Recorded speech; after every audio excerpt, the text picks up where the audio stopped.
is what? Execution. And then stage 3 is what? The analytical stage. The analytical stage. So having looked at these stages of research, we now want to look at research ethics. Research ethics within the framework of business. Business.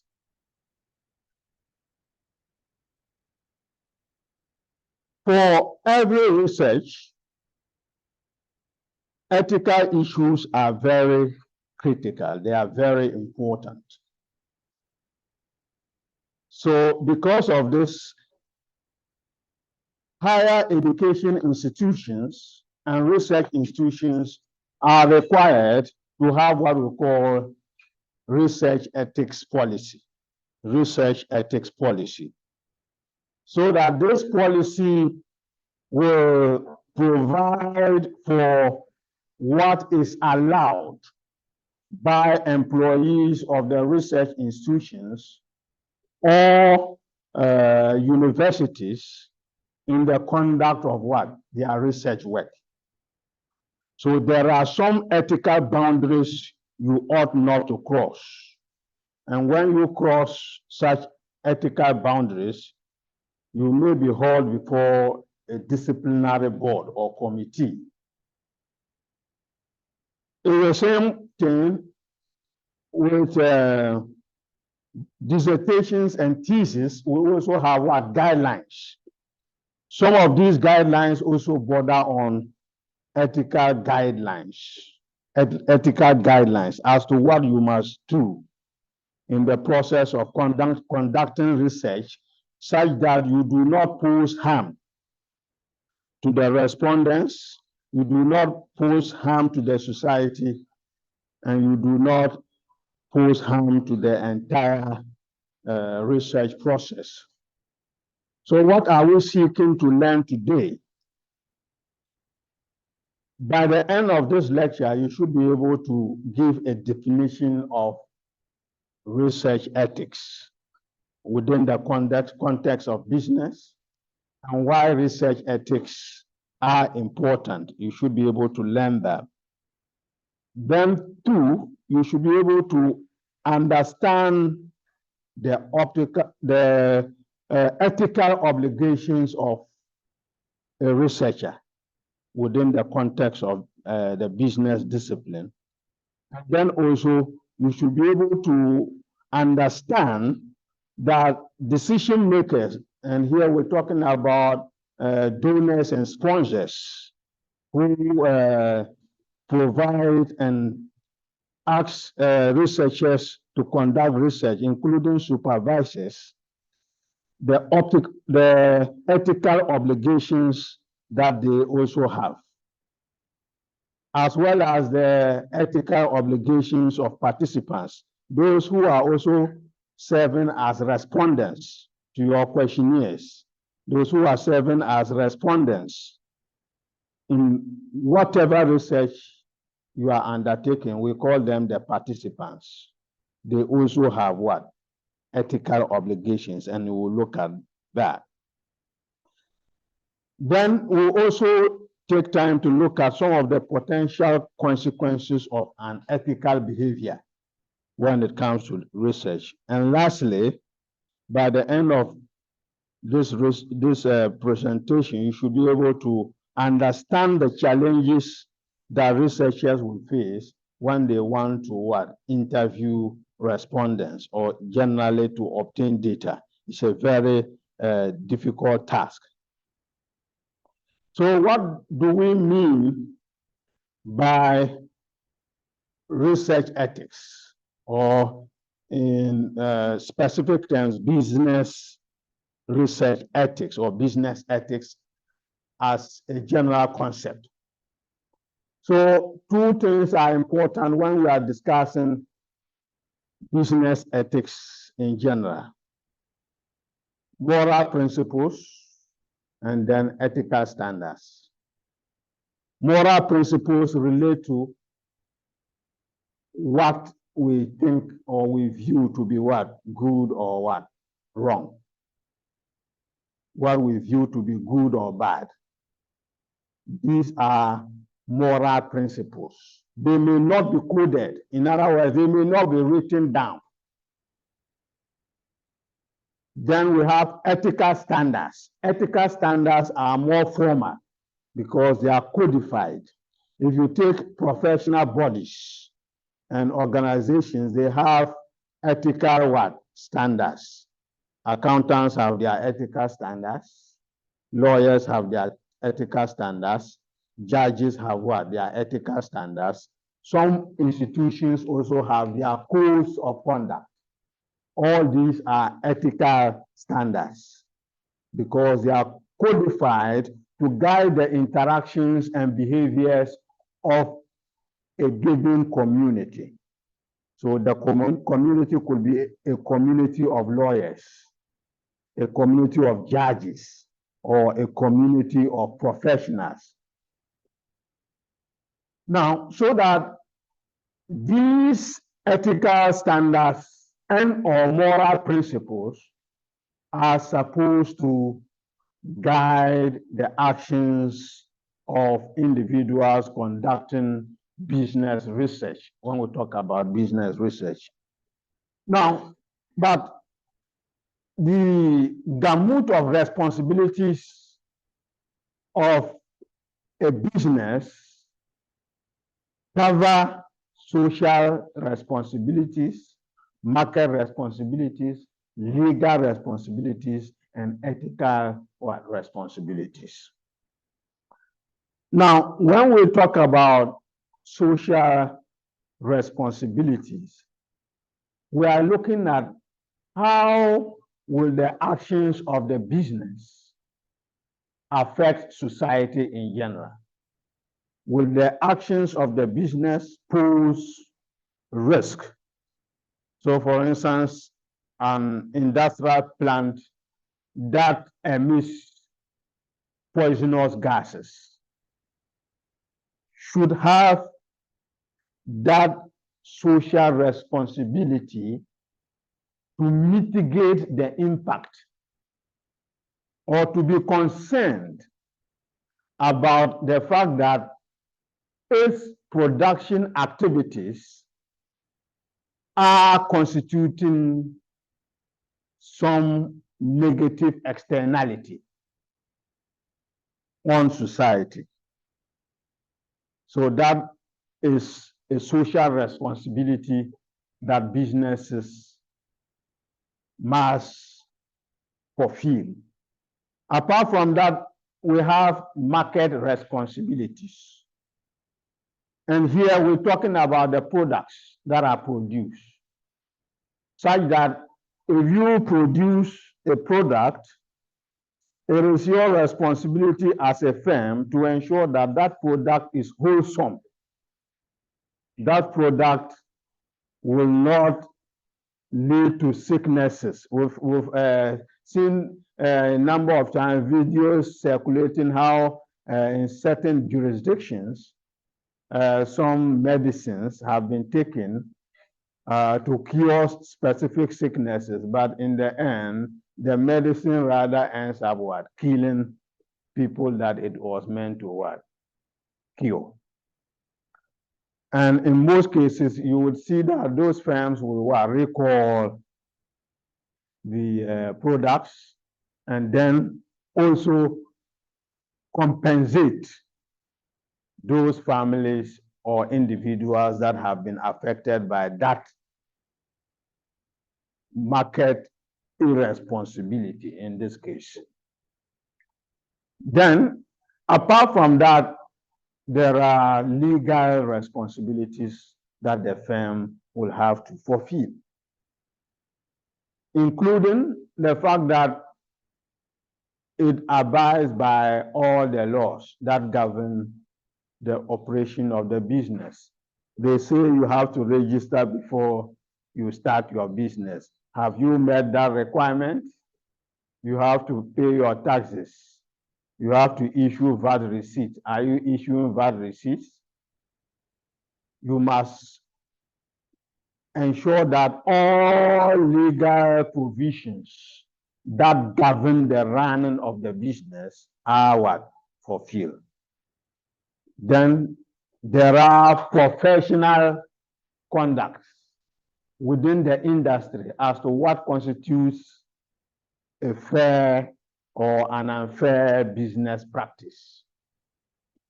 And as even individuals working within the organizations, provisions that are made for addressing conflict of interest, among other issues, are all what ethical considerations that the business will have to look at. In a similar vein, the researcher within the business field also has obligations covering social, market, legal, and then ethical issues. Now, the question that has been posed most at times has been that, are the best and brightest the writers? In other words, are those that are sharp mentally or those that have attained higher education more probable to act right? In other words, to act ethically compared to those that have not had that much formal education or that are not that bright. So a research was conducted to see whether this question can be answered. And they discovered that on the average, for college students who are supposed to be the best and brightest in this category, the score when it comes to ethics is around 84 on a scale of 0 to 100, okay? Which looks quite reasonable. But the downside is that about 47% of college students admitted that they have ever cheated. Okay? They confess. In our part of the country, we are not sincere. If I take a questionnaire to ask you whether you have cheated or not, I'm likely not to get a good response from you. Okay? That's where usually the wise beat us in terms of answering questions, and that's part of the ethical responsibilities of the participant. If you are participating in a survey, answer the questions as what? Objectively as what possible. So that, because decisions are going to be made out of what? Your answers. So if you give wrong answers or dishonest answers, then the policies that will come out of it will not address the problems that we have in society. And furthermore, only 5.2% said that they have never cheated as a student. And when they were students, they never cheated. And when they probe further, they realized that the best and brightest, and here college students, were more tolerant of what? Unethical behavior than experienced business people who may not have gone to college. In other words, those that read so many books were more predisposed to using that to cheat than those without that much knowledge, but they were just experienced business people. They were less tolerant. So here I'm talking about advanced countries, not Ghana here. So let's place it in context. Then, not surprisingly, male students were more tolerant of unethical behavior than female students. Is it true?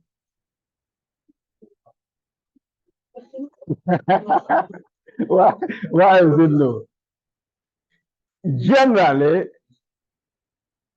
women are quite more ethical than men on the average.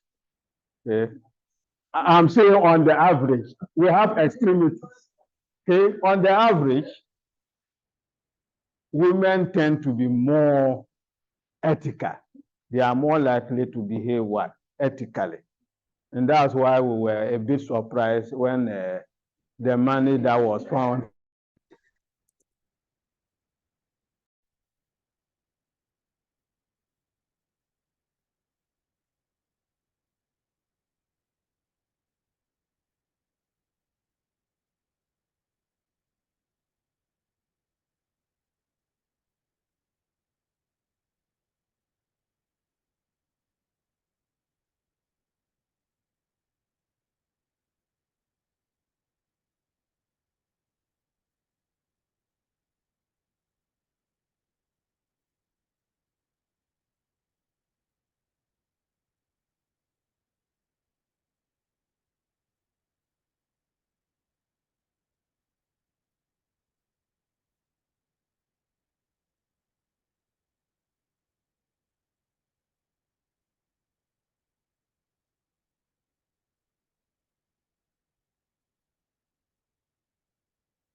So in today's video, let's have a simple interaction.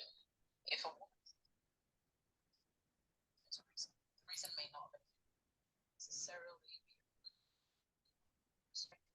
she always has reasons why. Saying that no matter what her reason is, making sure not chase her success.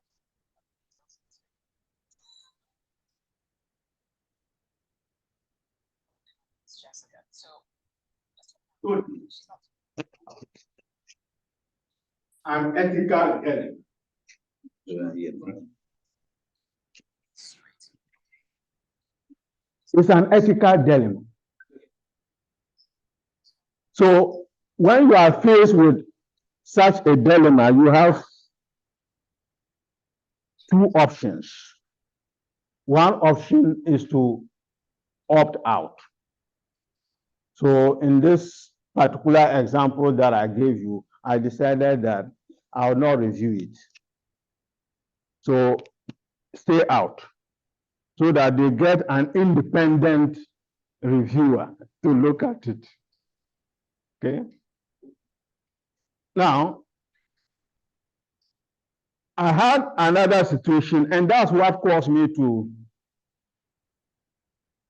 take a very good decision in the second case. The first case, I knew the student very well. I knew the supervisor also very well. And they gave the thesis to me to examine. When they sent the thesis to me, because I was so busy, I didn't even check the name. Okay, I didn't check the name of the students so that I just accepted that I will review the thesis. But the day that I wanted to start reading it, when I opened it, I saw that, wow, there's a problem there. And even worse was the fact that the paper, the thesis was not well written. So it was a difficult problem for me. So from that time, anytime I receive thesis, I try to ensure that I'm not conflicted. I'm not conflicted so that I can make a fair, balanced, and what? Objective judgment. As business researchers, you are going to face such ethical issues. And those issues relate to question of fairness. Okay? So if I am examining the thesis of my wife, will I be fair? That's the question. Will I be fair? That's the problem. If you, yeah, some men can do it. Some men can do it. But the issue is, to what extent can they be fair? Because it's either you become too fair or you go to the extreme. Because you want to prove that you can examine your wife's thesis and still feel her. You understand that? So the best in that instance is to opt out. Get somebody else to look at it. And that brings to force conflict of interest. You will be conflicted in several ways. The issues of responsibility. In some situations, the one that you are overseeing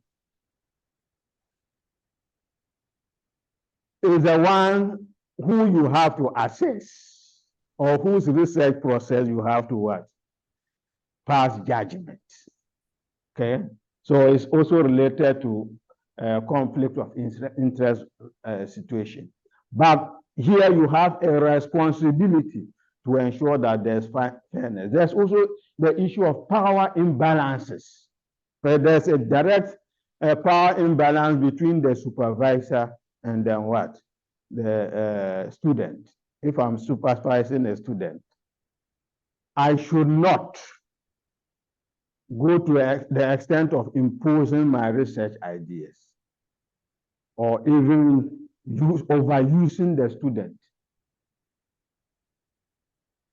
because of that power imbalance. Okay, I owe it a responsibility to what? Conduct myself ethically. Then issues of honesty, disclosure. If you did not use a particular method, don't say that you use it. And we've seen a lot of issues of fabrication in research these days. Now, a lot of those issues are coming up where people just sit down somewhere and fabricate research findings, fabricate data, and then decisions are made, even in advanced countries, based on what? Fabricated research. And later on, it is discovered that no, nothing was done. The person just sat in the room being so intelligent. And some of these papers are published in A-rated journals, very top journals. But it is later that upon investigation, they will realize that the research process was completely what? Compromised. So we have to ensure that our research work is honest. We have, and you experience that along the line. I had a friend, he ran some regressions.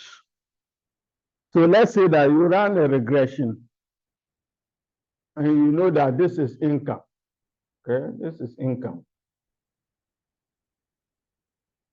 Okay.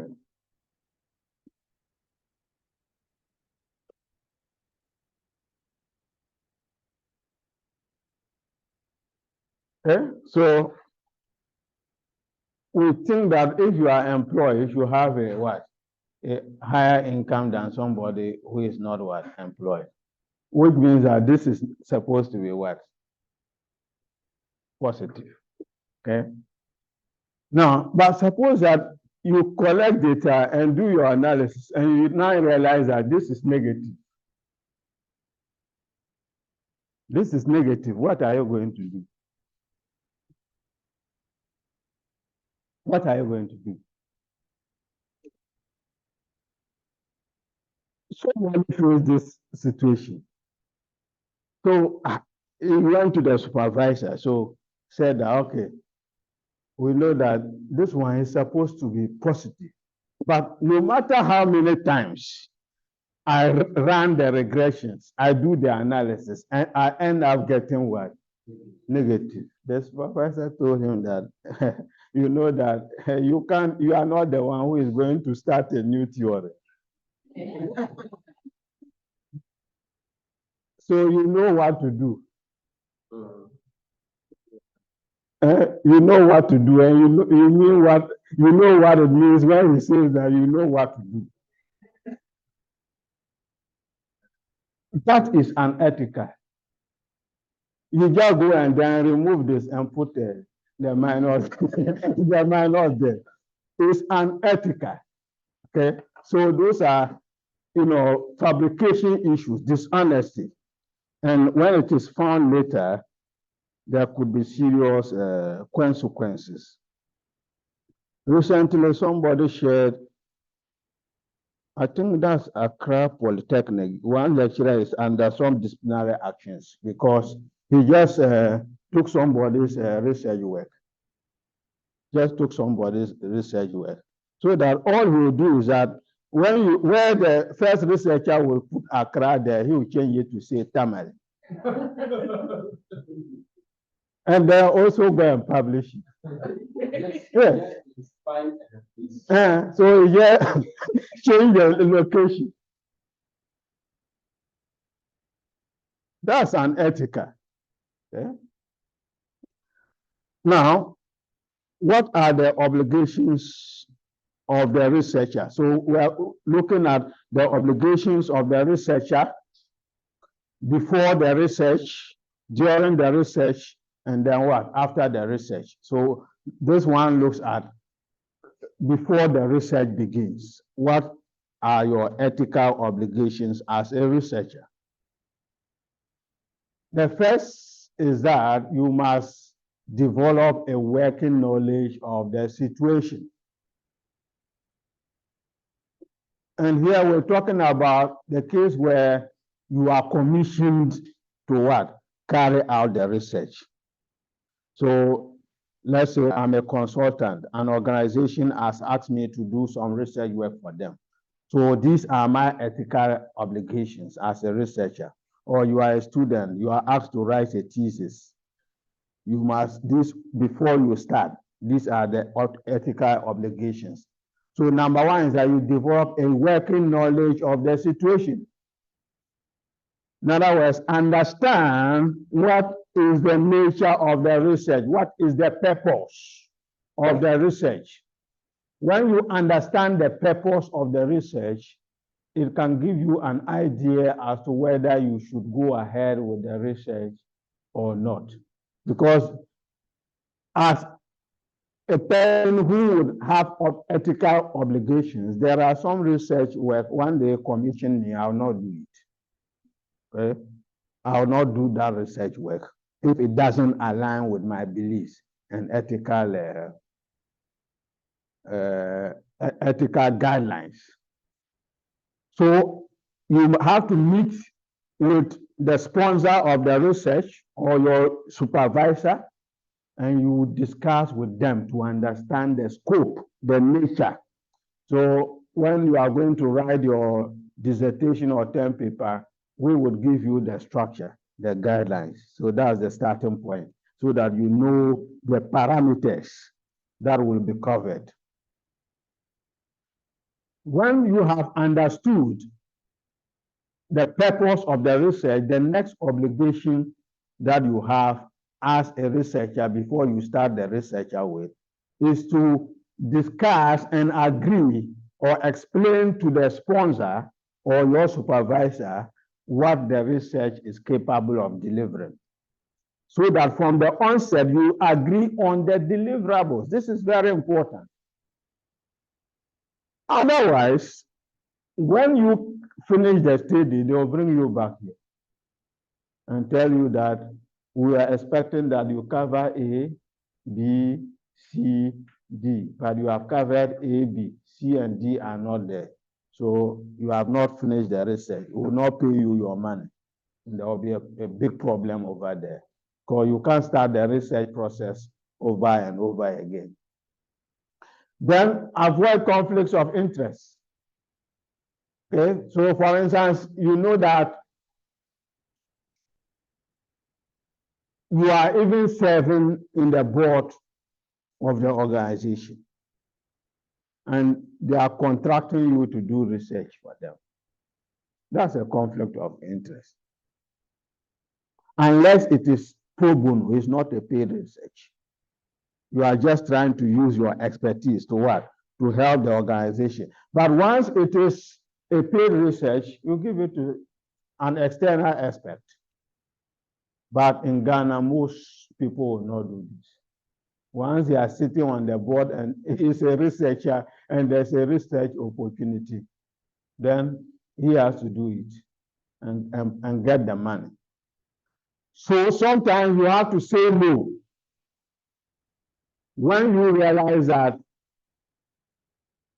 the research will let you violate what? Some ethical principles or your professional codes of conduct, you just say no, regardless of the financial implications of it, because a good name is better than what?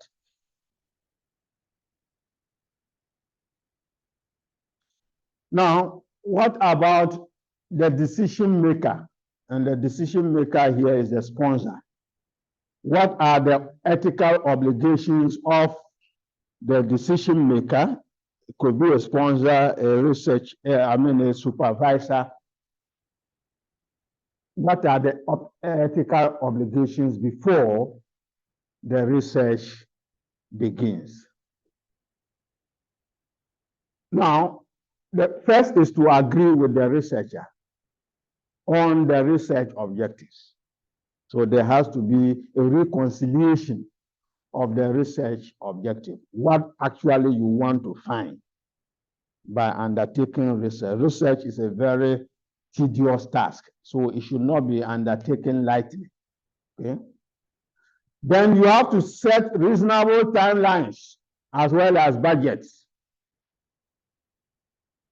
So when you set the research objectives, ensure that you give reasonable time for completing the research. If you have to do a research within 1 month, then the objectives must show that this is what can be done within 1 month.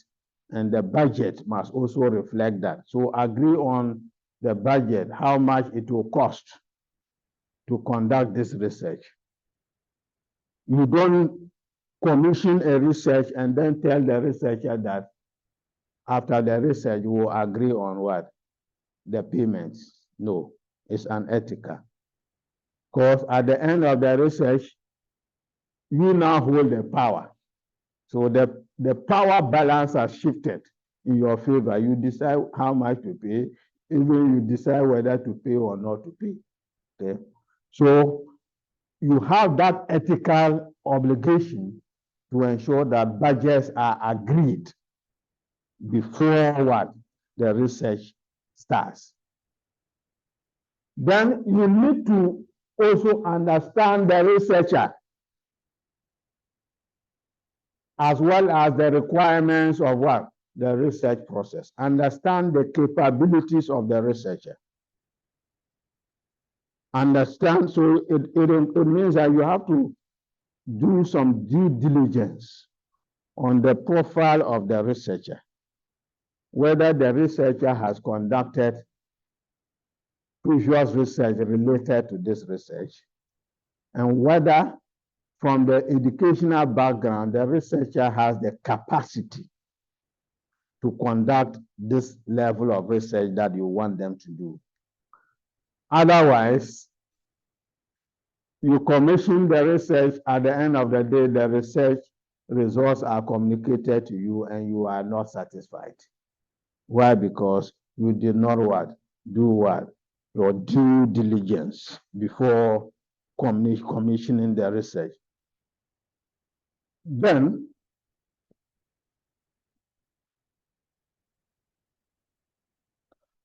there are some questions that the decision maker must ask before commissioning the research. Some critical questions, because as I said, research is not a light activity. It's very tedious. So for you to commission research, ensure that it has value. So the manager or decision maker must ask the following questions.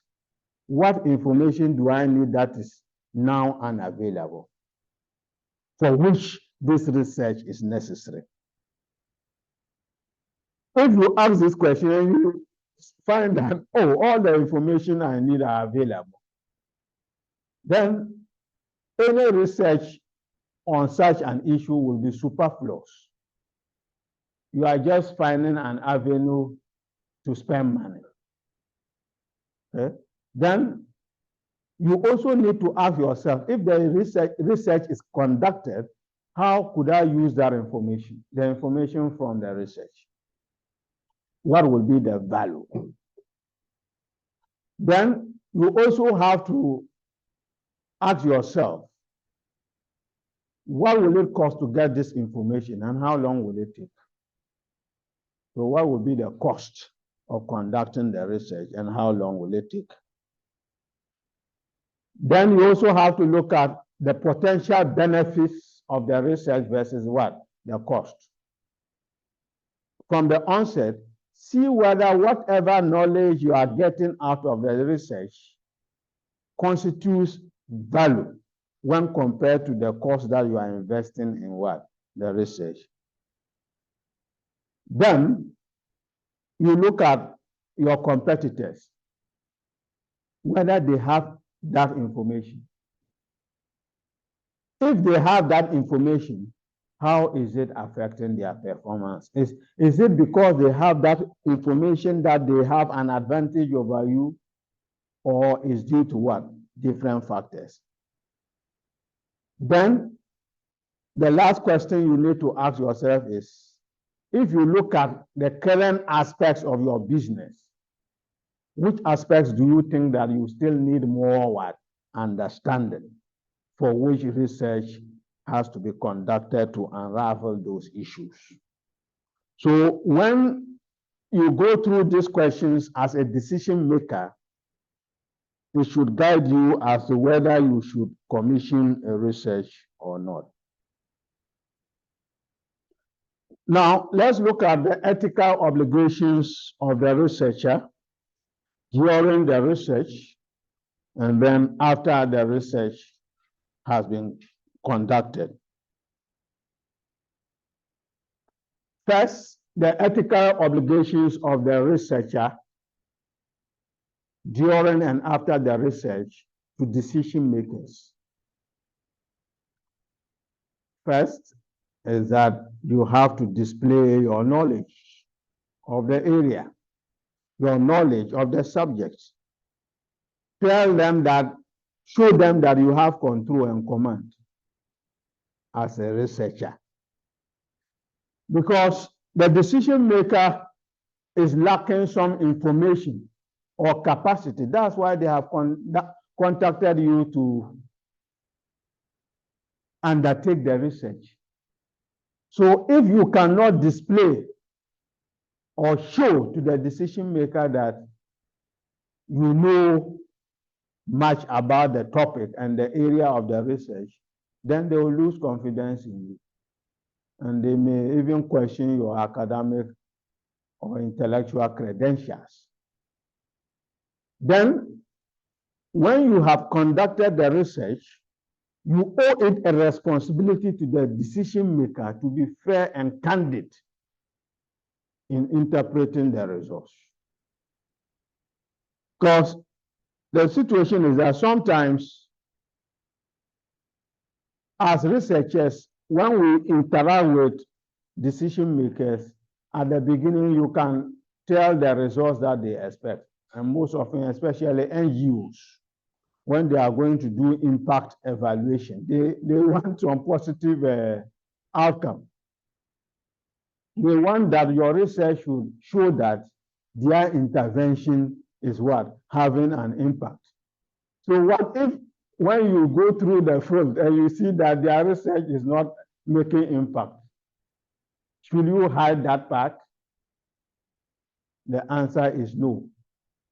Be honest to them. Tell them that even though we expected that your project will have impact, you would have helped so many poor people to escape poverty, but we are seeing that because of the high interest rate that you are charging them, the people are now becoming poorer. So that's the results.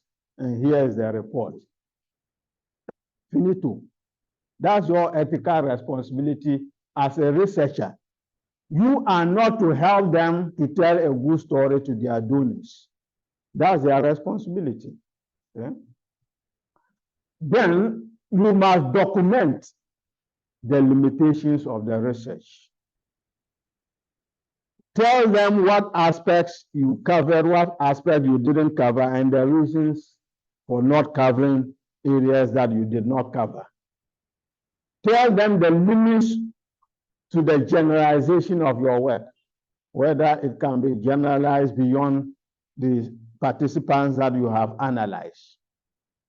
Now let's look at the obligations of the researcher to participants during and after research. The first one is not to coerce participants to participate. It should be voluntary participation. You don't need to force them. You don't need to explicitly deceive them. And I shall come to that. There are some research, some amount of deception is required.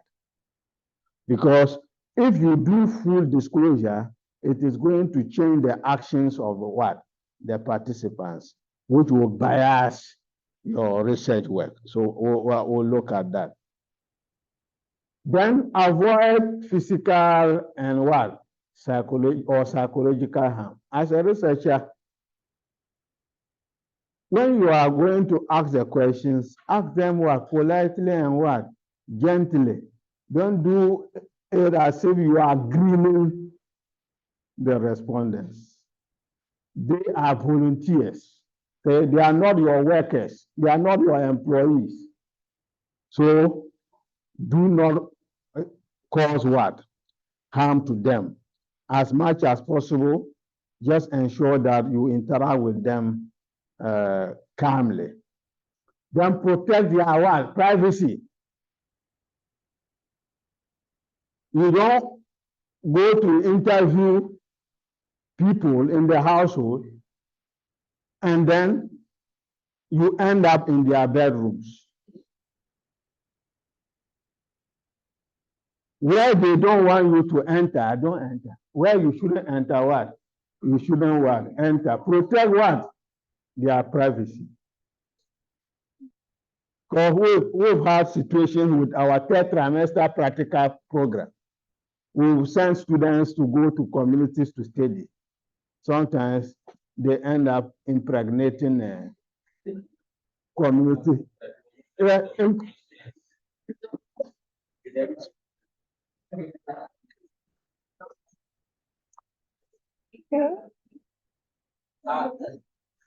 offering the small girls to the students. That's what I'm saying. So ethical guidelines will require that no, don't cross that one, those boundaries. Then at the end of the research, debrief the subjects. Tell them the right thing is that after you have taken the data and conducted the research, you go back and present the findings to the respondents. That will let them understand why you have come to take their time and then to go through these things. Because we don't do this large state, most respondents are fatigued. When you go to interview them, they will tell you that every year or every month you come and disturb us and you don't come back again. We don't hear from you again. That's the thing, because they think that when you are coming, it is some assistance. Maybe government has sent you, or there's some project that is coming, and you are coming to ask questions so that you know how it will be done.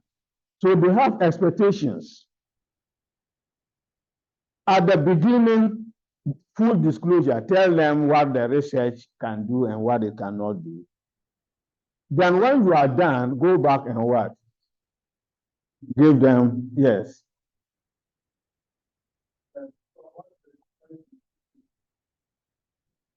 What? Difference between limitation and Yes. So usually when we are conducting research, the limitations refer to the constraints that you encountered. The delimitations are the scope of the research. In other words, my study is limited to Africa. I couldn't cover what? Other developing countries. So the boundaries of the research, the limitations relating to the boundaries or the scope of the research are referred to as what? The delimitations. Okay? Yes. Yes, please. Yes.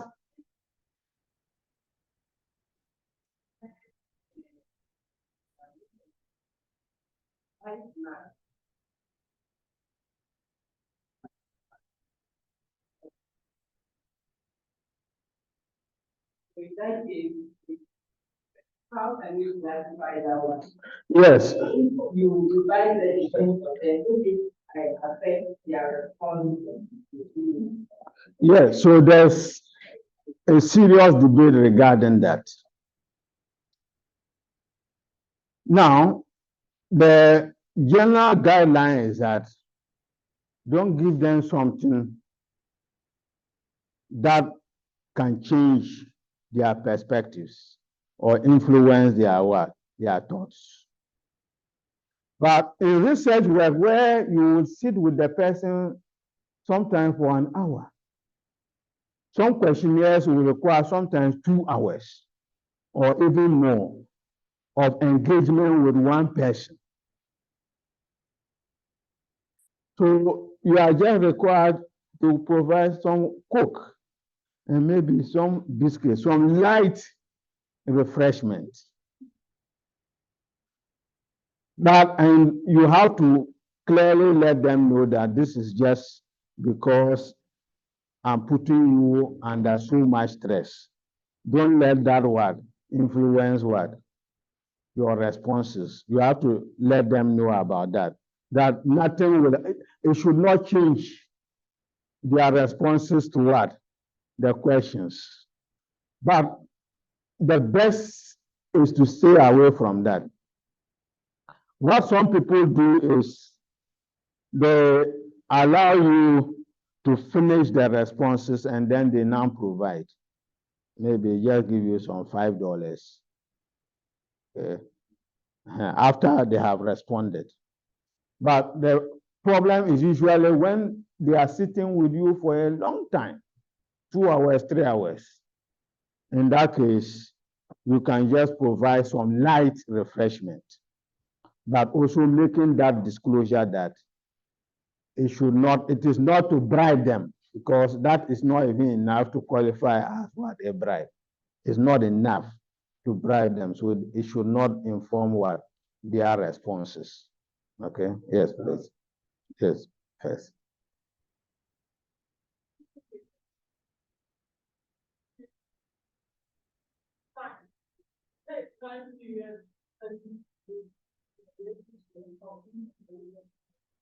Then the second question is about the scope of the time.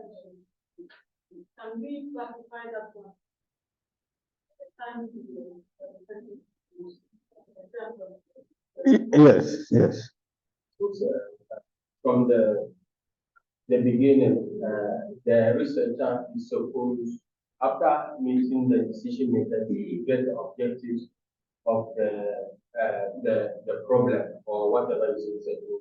The next was the time frame and the amount or the payment. Yeah, it was in the same in the budget. Yes. Yes.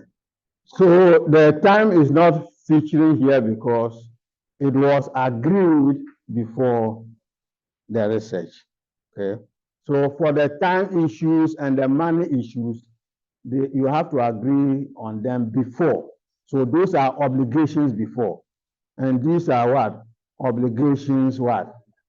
During what? Or after the research. Okay. Now, before that, time is usually a serious constraint in a number of studies, a serious limitation. So for instance, if you take a dissertation, and in particular this project, this program you are doing, we are giving you to the end of what? The third trimester of what? The second year. So that's the time what? Limitation. So we expect that you don't exceed that period. If you then now exceed this period, there are consequences for you and consequences for us as well. For us, it means that we will not be able to graduate you in good time, and you will not also get your certificate in good time. And it may also require that you pay extra fees for exceeding what? The time. So time is usually a significant limitation when it comes to the research process. Yes, yes, please. I mean, if you go to maybe like don't take a commission from an informal. Yes.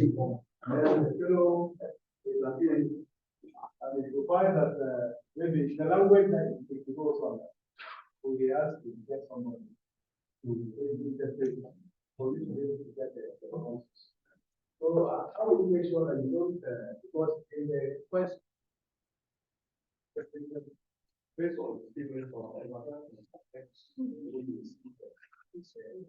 information. How do you avoid that? Yes. So usually you are asking the situation where the questionnaire is written in a language different from what? The language that the respondents understand. Okay. Usually what happens is that as a researcher, you must search for what? The best possible what? Interpreter. So you have to, if you yourself do not understand the local language, you have to get what? One of the best interpreters. And you have to take those who administer the questionnaire through training. So usually we organize training for those who be the field workers, or we call them research assistants. You take them through the questions on the questionnaire one by one, and even ask them or show them how they will give certain meanings in the local language, so that all of them, wherever they are, if you have to interpret a particular object in a particular way in the local language, they must all have that unified understanding. So that is how you do it. Ensure that all the field assistants are trained. So you usually have a training manual. And sometimes you even have a checklist. And sometimes also terminologies, their definitions. which regarding some of the questions on the questionnaire, so that when they go to that, for sometimes they can refer to them. Okay. The best would have been to translate the questionnaire into what? The local language. But that one is quite expensive.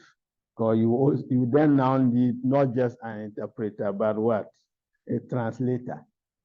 And this will be a language expert who will now have to do that for you. And that also comes at some high cost. So you can train people to do it, or you can get a translator to translate it into the local language, so that the one who will be doing the interview will read in the local dialect. Okay. Welcome. Any other question? Now, sometimes the research will require some kind of experiment, as in science. You know, for science, their experiment will usually be in a laboratory, which is what? A controlled environment. Social scientists sometimes will also conduct experiments. And here the human beings themselves, their social behavior will be what you are bringing under study. So in that situation, you must ask for what? The consent. So we call that informed consent of the participants. So right now, one of the requirements when you are designing the questionnaire is that there must be an informed consent form. So that form will tell the respondents what the research is all about, who you are, and all that, and tell them that I'm not going to disclose your name, your identity, your location to anybody. So please, you are at liberty to agree to what? Participate in this research or not. So then you then tell them, in case you agree to participate in the research, please sign the form. So you give them the form, yes, and they will sign. If they are not willing, they don't sign. Okay. So in future, if there's an issue that comes up, you can show that I did not force the participant to participate. And I laid before the participant all the ethical dimensions of the research. So you are covered. Okay? So informed consent has to be sought. Yes, please.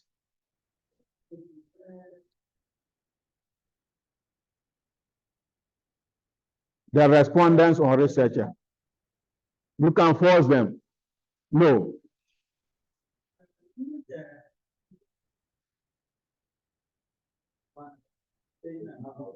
Yes.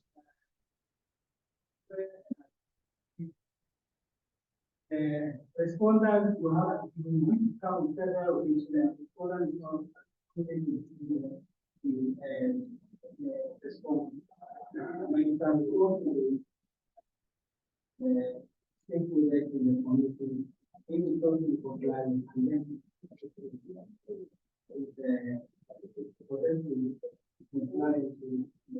that one is a law. Census. You said that is what? Population and what? Housing census. It's compulsory by law. Different from that you are conducting. If you design a questionnaire and you go to Tripoli, can you force people to, on what authority? But the statistical service is backed by law, such that during census, because they are supposed to count everybody. Okay, they are supposed, so they can't come to your place and you say that they can't count you, then you are not supposed to be in Ghana. So that is different. Okay, that is backed by what? A fiat. Okay, but as a researcher, you cannot on any occasion compel anybody. So usually when we are even if an organization commissions me to understudy their employees, if I'm sending a questionnaire, I still have to provide the informed consent. The organization itself cannot compel the workers to take part in the research. You can only appeal to them. Okay? Such that you don't say that if you don't participate, then we'll reduce your salary by 10%. No, it's wrong. Yes, please. The researcher must be knowledgeable enough to reframe questions to get information from respondents. Sure. Maybe the question was so direct and too personal, so you can carve it in another way just for the respondent to feel comfortable and give out information. Sure. So as a researcher trying to get information, your experience counts. So that's why usually when we are looking for even field officers, we look for those who have done it before. We say experience is what? The best teacher. So that with that experience, they would be patient with the respondents. They will take their time to explain. If they don't understand an issue, don't be too surprised that they are not understanding what you are saying. And sometimes you even get angry. No. Okay? So be patient with them. So in that experimental situation as well, the issue of preventing physical and psychological harm comes to play, and then also protecting privacy, and then disclosure and engagement, telling them what the research is about, and then at the end of the research, presenting the findings to the participants. Now, so in looking at preventing harm, we're saying that as a researcher, you must ask yourself, can the participant be restored to his or her original condition? So suppose that you want to do a research on prisoners. Prisoners, you've written to the authorities, they have granted you permission to interview them. Look at the questions that you are going to ask them. After you have finished asking them those questions, can the participant be restored to his or her original condition? If you are taking samples, and that's why usually in the hospital setting, when they are even going to take a sample, they draw as small. You can't say that you want to take sample and you draw my blood to fill a bottle or a bucket. Because the issue is that after you have gone through the research, is it possible that the participant can be restored to the original condition that they were before you came?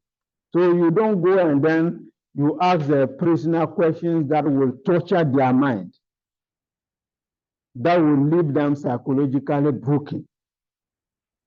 And it may take them several days before they can be restored. Then you also have to ask the question whether the participant has been subjected to unreasonable stress or risks without knowledge. So those parameters will have to be taken into consideration when you are given the opportunity as a researcher to conduct an experiment. Ensure that no harm is caused. Then, yes, please.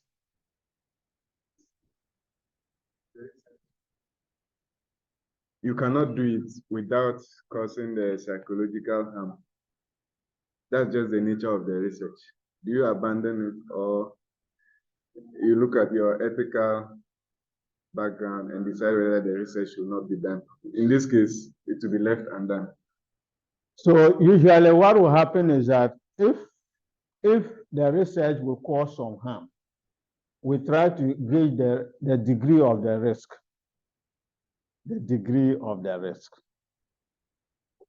If that harm is reversible, because we talked about the fact that some harm may be done, but will the participants ever be the same as they were before you came to cause that harm? If that harm is irreversible, then no.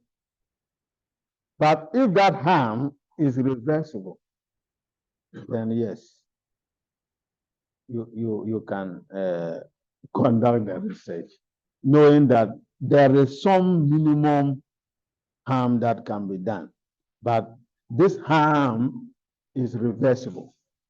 Okay. Yes. Then we talked about issues of privacy.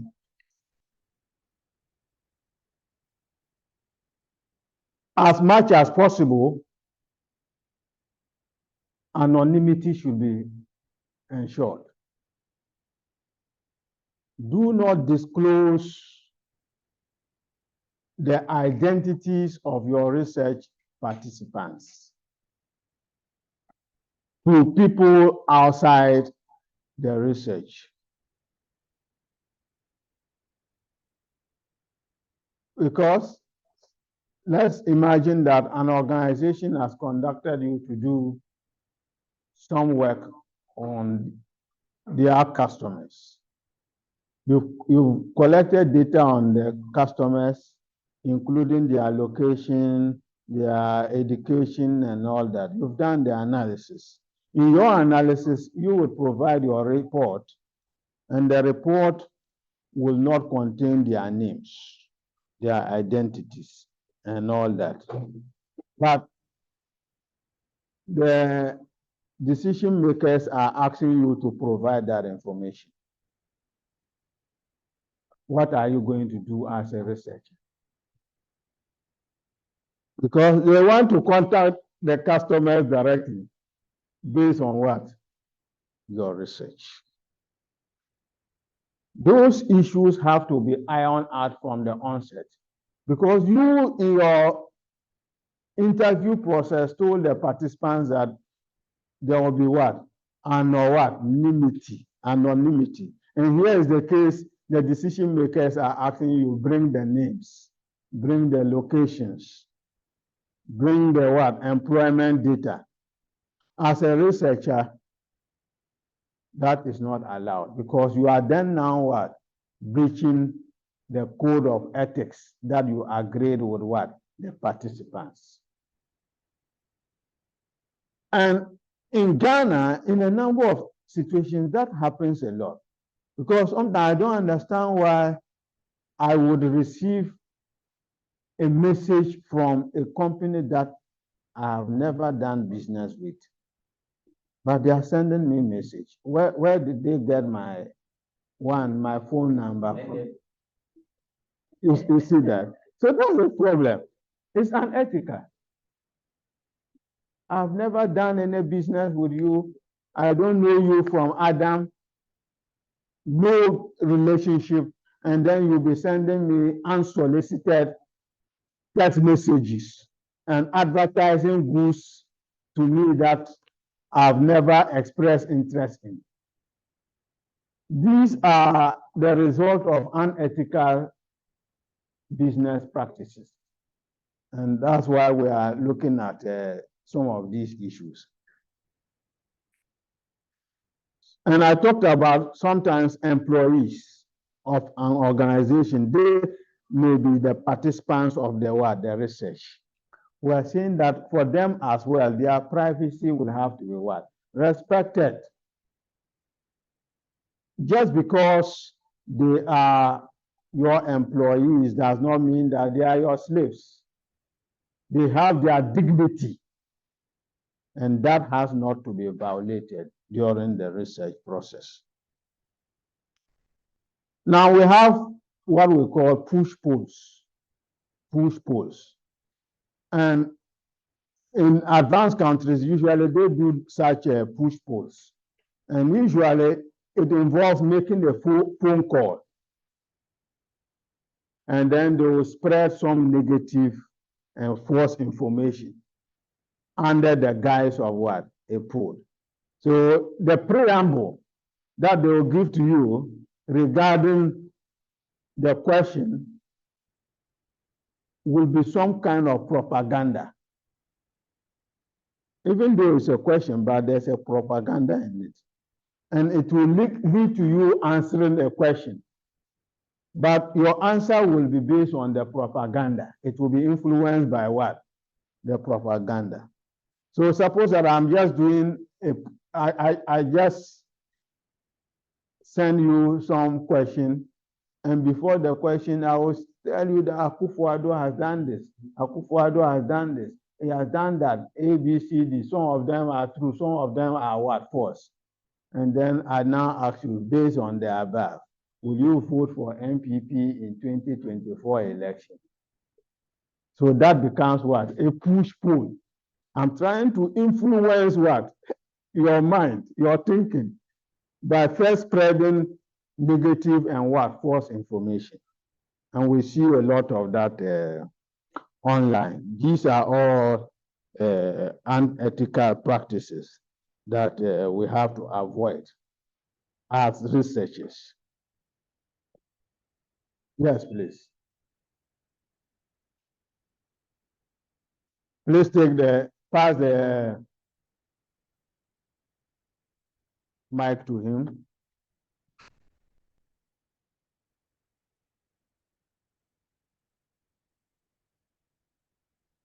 So in an instance where you have your employees act also as customers, maybe of, let's say, your product or your service. Let's pick employees of MTN, for example. A research is to be conducted on customers. Will it be ethical at this point to include your employees who might also be MTN customers at that point in that research, or you exclude them? All right. Thank you very much. Now, so it depends on the research approach. Now, if it is going to be a research that follows a positivist ontology and a positivist epistemology, the respondents are going to be selected randomly.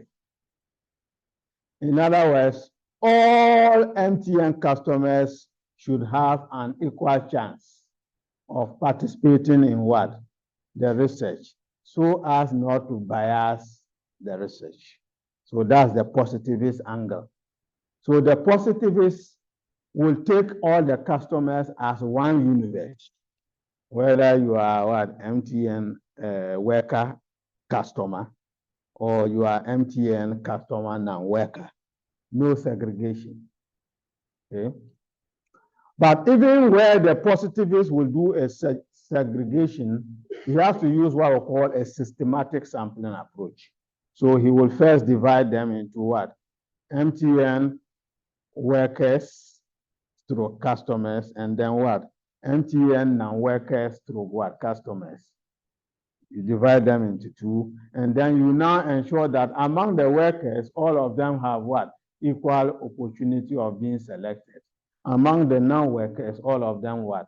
Have equal opportunities of being what? Represented. Because you want the research to be objective and then generalizable.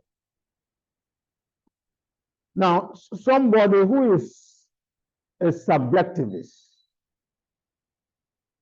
would rather not care whether MTN workers will have a biased mind or not.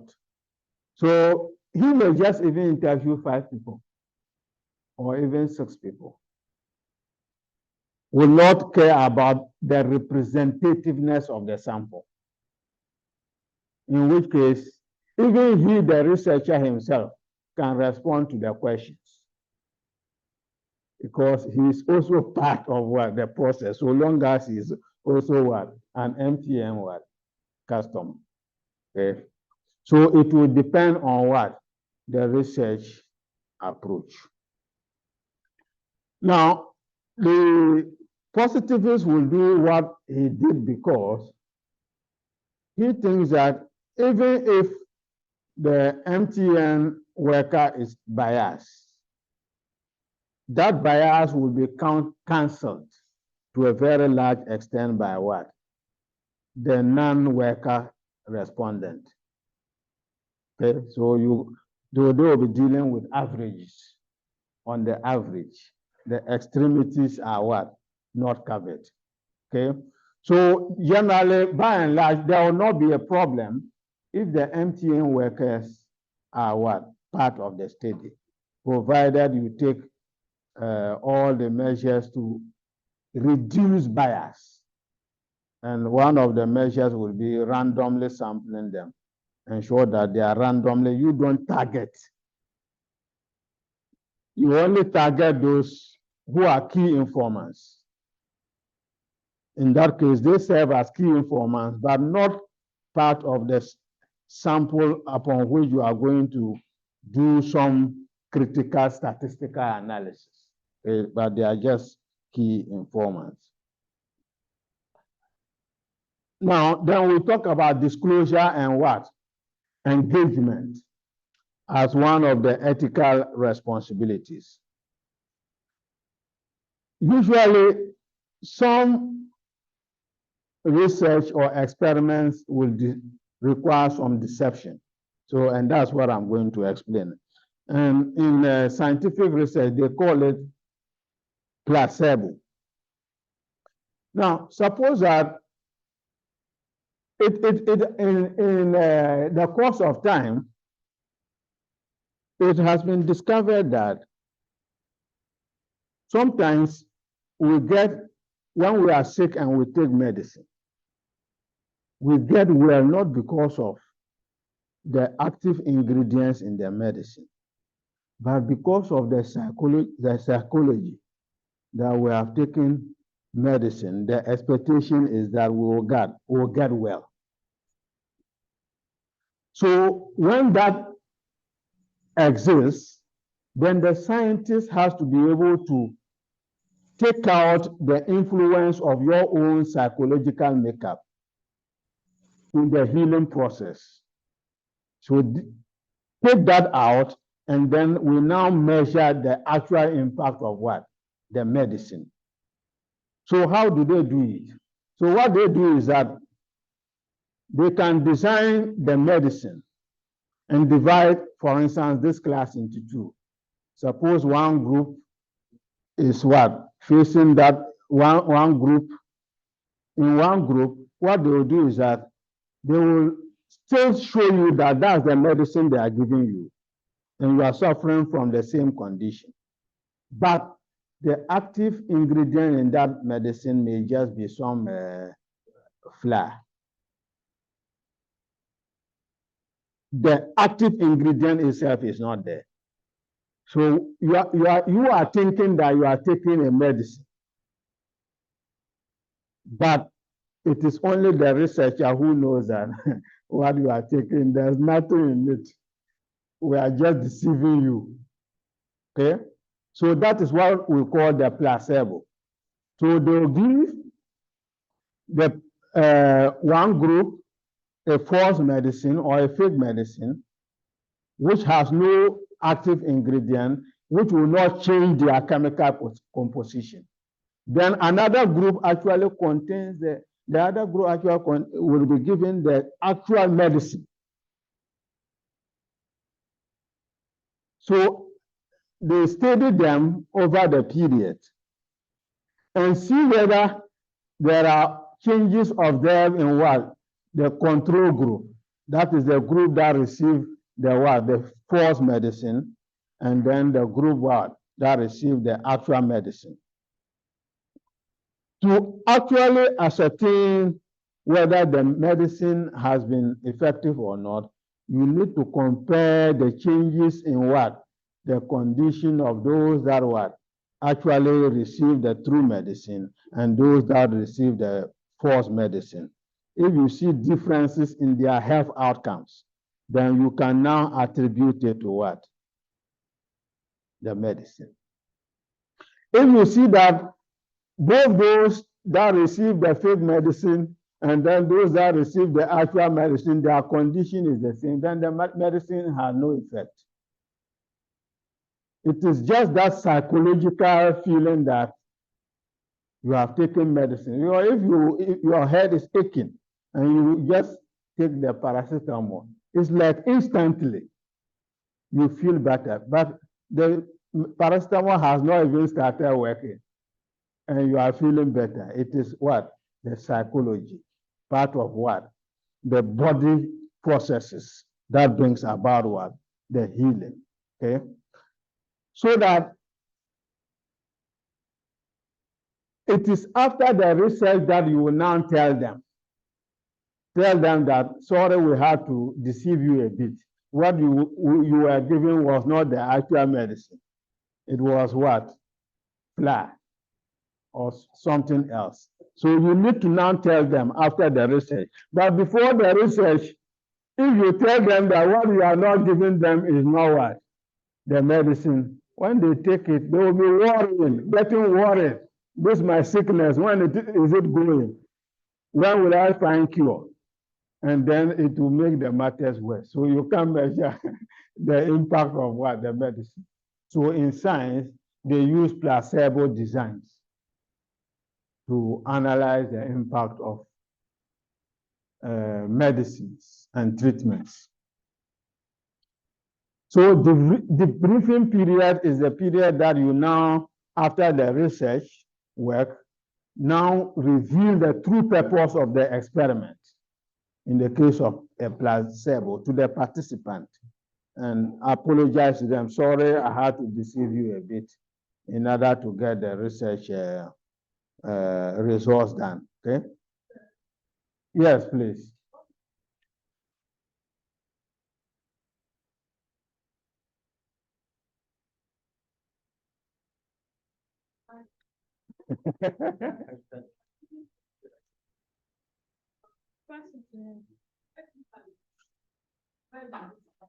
Yes. So it comes to the issue of science. What constitutes good science? The scientist wants to be sure that the medicine is actually working. Okay? He wants to ensure that the medicine is actually working. But it is not that because the people think that the medicine will work, that's why it is now working. How does he go about this thing? Because you can't take human emotions into a laboratory and human psychological responses into a laboratory. There's no way that can be done. So usually they try testing it with what? Rats and mice. But in reality, the psychological makeup and social processes of the human being is different from what? Rats and mice, even though they may have similar biological processes. So when they transition from testing it on the mice and it's working, now is the turn of the human being, a very complicated and complex social being. Such that it is not just enough. What we need to be healed may not just be the chemical itself, but we want to test the effect of the chemical itself. Without the placebo, it is not going to be possible to tell whether a medicine is really working or not. So here, there will be some ethical breach. So we say that if this ethical breach is for the general good of society, we can allow it. Madam, we can allow it because it is for what? The general good of what? Society. Okay. So, and that's why we are actually bringing it out. That after you have gone through that minor ethical breach, please engage them and debrief them and let them understand we were not really intending to lie to you. But this is the reason why we have to do it. If we don't do it and we come to you and tell you that this medicine is good, and it ends up that it's not good, here it is not just this ethical issue that is involved, it may even cost the lives of people. So that debriefing process is very important when it comes to the issue of placebo experiments. So there's a serious ethical concerns here, but we make room for that. Okay. Yes. So, Yes, please. so can we use COVID vaccine as a case study? I realized there were 2 or more vaccines available during the COVID era. So is it possible that the companies can intentionally bring 2 COVID vaccine, i.e. There was this AstraZeneca and the rest, Johnson & Johnson. So at the end of the day, can the geographical location change the efficacy of the medicine? Let's say if you're in Africa, will it work as somebody who is staying in China? Yes, so you see that worldwide, we were all overwhelmed by COVID. So generally, even the scientific processes that vaccines should go through before they are approved and allowed on humans, the full cycle could not be gone through because it was a global emergency. Okay, so they had to bypass and fast track some of the stages of testing. Most of the testings did not complete full cycle because, as we all know, in several countries, people were dying. Okay? People were dying. So in that situation, a lot of ethical breaches would have occurred in the bid to save our lives. Or so we thought. Because there were some lapses here and there with the vaccines. Okay, some people complain of several other side effects and all those things, whose side effects could not have been tested because of the short time span we needed to find a solution for the pandemic. So, of course, that can be an example in this particular context. Now, so in the debriefing process, you have to tell them the true purpose of the experiment. Let them know who the sponsors are, because usually sometimes the sponsors influence the research. Let them know. There are some people, when they know that it's a particular group that is sponsoring a research, they will not participate. Okay, so let them know. Then, any questions that they have during the debriefing process, answer them. Make yourself available. Answer all the questions that the participants have as fairly as possible so that you can satisfy their concerns in the research process.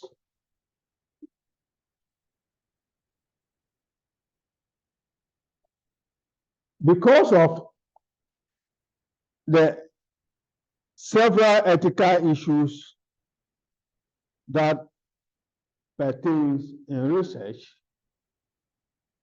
institutions usually have a committee that handle ethical issues. And one of such is what we call Human Resource Review Committee. Human Resource Review Committee. And what they do is that they review research proposals that have to do with human participants. So you can do research that will not have human participants. And even animals. They do checks on the research procedures to make sure that all participants are treated well, ethically, they are not harmed.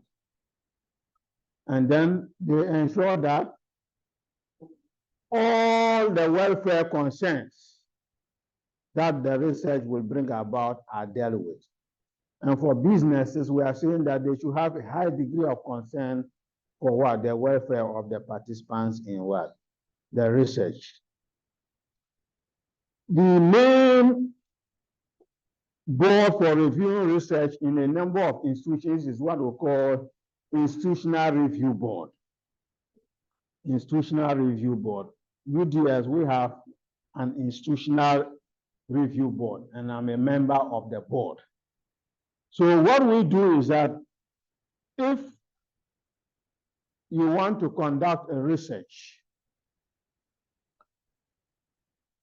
you are required to submit the research protocols, the research proposal to the IRB.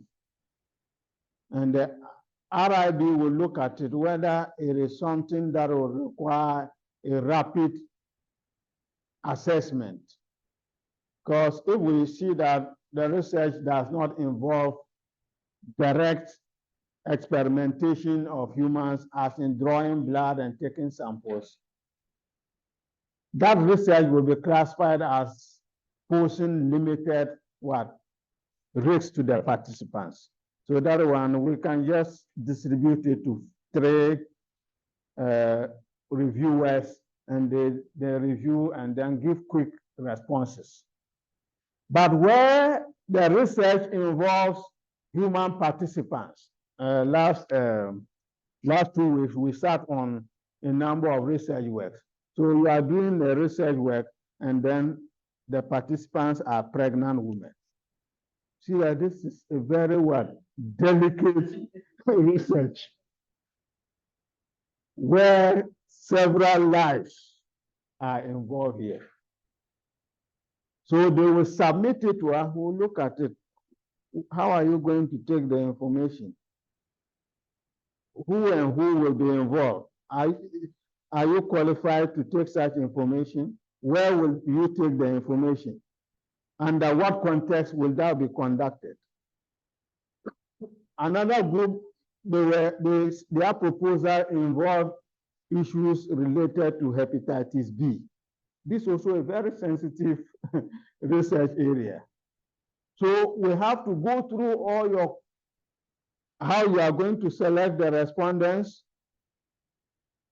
the nature of the questions that you are going to ask them, whether you are going to draw blood samples or not. All those things we are going to take them into consideration and then advise you on the right way. If we see that your research is going to violate ethical issues, we will reject it.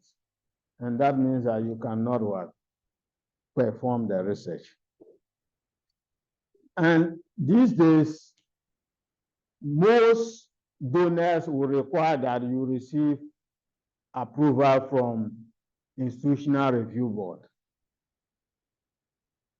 because they want the research to be conducted ethically. If you don't have ethical clearance, you will not receive the sponsorship. And these days as well, some journals require that when you are submitting a paper to them, you must show that you have gone through ethical clearance. Right now, in UDS, we have not yet made it compulsory for the social sciences, but we are in the process of making it compulsory. In the University of Ghana, all student research work has to go through the Institutional Review Board. so that they give you ethical clearance. Without ethical clearance, you cannot submit your research. Okay, UDS, we are still working on it to ensure that all research work, either by students or staff, or those that are coming from outside the university to interview staff and students, or staff moving out to conduct research elsewhere, they all go through the RIB so that they will receive ethical clearance.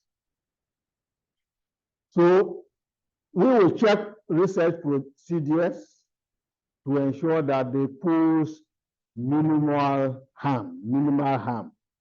If we see that this research work is going to pose harm to pregnant women, to prisoners, to sick people, to mental patients, we would intervene. And we have the power to stop you in the process of conducting the research when we see that the protocol we approve for you, you have deviated from it. Yes, please. Yes.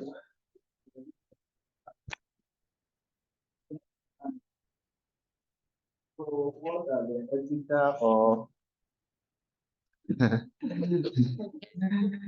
obviously, so because it's like so far we are talking No, through your question. Yes. What are the what? so like the ethical or the approaches, the theory. How are they going to be undertaken? So far as the research is based on animal. So what are the ethical or so that we will not violate any of these rules that you are talking about? Or that one is open jacket? No, it's not. Okay. All those are regulated. Okay. You know, it is our part of the country that we don't value animal rights. Okay? You don't value animal rights. When you want to, enjoy your fowl, you just pick a knife and then pin it down and hold the neck and cut it. When you do that in the advanced countries, they will arrest you. Yes, they will arrest you. Because the thinking is that if you can hold an animal down like that and slaughter, you can do same to a human being. Okay? Because they also have blood flowing through their veins. Okay? So animal rights, very critical.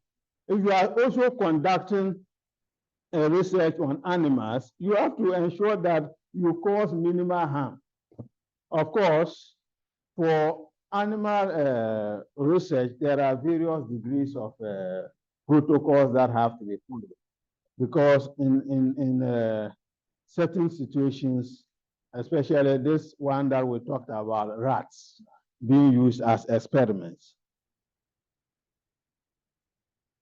you give them the medicine can kill them, not so. Because you are still trying it. It can kill them. So if it kills them, then you know that this one, we shouldn't give it to what? To human beings. So they have to suffer for human beings to what? To live. So that situation is there. Then we have a situation where, so in the community, there are sheep, there are goats, there are cattle. You can't just cut somebody's goat and start giving injection. And even that injection, it has to go through what? Ethical what? Approval. There are ethical processes for dealing with. So we have protocols for dealing with science research, the natural science, and then protocols for dealing with what? Social science. Because the science research, some of them, they will draw samples from animals. What ethical limits should they go so that they will not pose so much harm to either somebody's animals or their own what? Animals. So in all these situations, whether it is animals or human beings, we have protocols that would guide you and will show you how you can handle such ethical situations so that you do not cause so much harm to animals. Okay, so it's not an open field. There are rules and regulations governing them.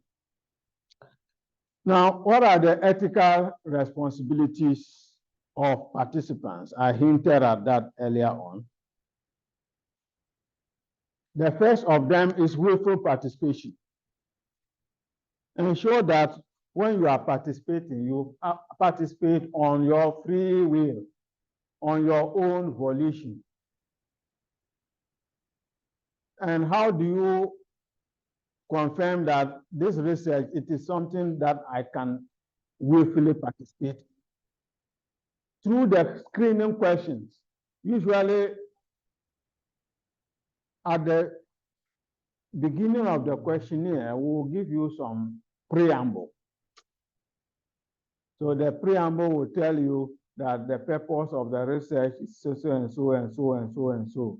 And the respondents, we are going to take information A, B, C, D from them. If you read the preamble and you see that, no, this one doesn't concern me. They want to interview nurses. I'm not a nurse. So I'm out. Okay? Don't pretend to be a nurse and provide answers. So when you go through the informed consent form, and you see that the background information doesn't match with your expertise and what you know, you cannot competently answer the questions, please decline. Now, when you now willfully agree to participate what? With all faithfulness. In other words, you have to give the person your full time. Commit to it. Responses have to be honest. Where you are not sure, let the interviewer know that I'm not sure of this. Okay? Because sometimes memory lapses, okay? Or sometimes difficulty in estimating value. Then also ensure that the privacy of the interviewer is also respected. He can't be interviewing you and you are putting your hand inside his pocket. No. The interviewer also has what? Privacy, just like you. So privacy is two-way. You have your privacy as a respondent or as an interviewee. The interviewer also has what? Privacy issues, and these have to be managed very well in the research process. Yes, please.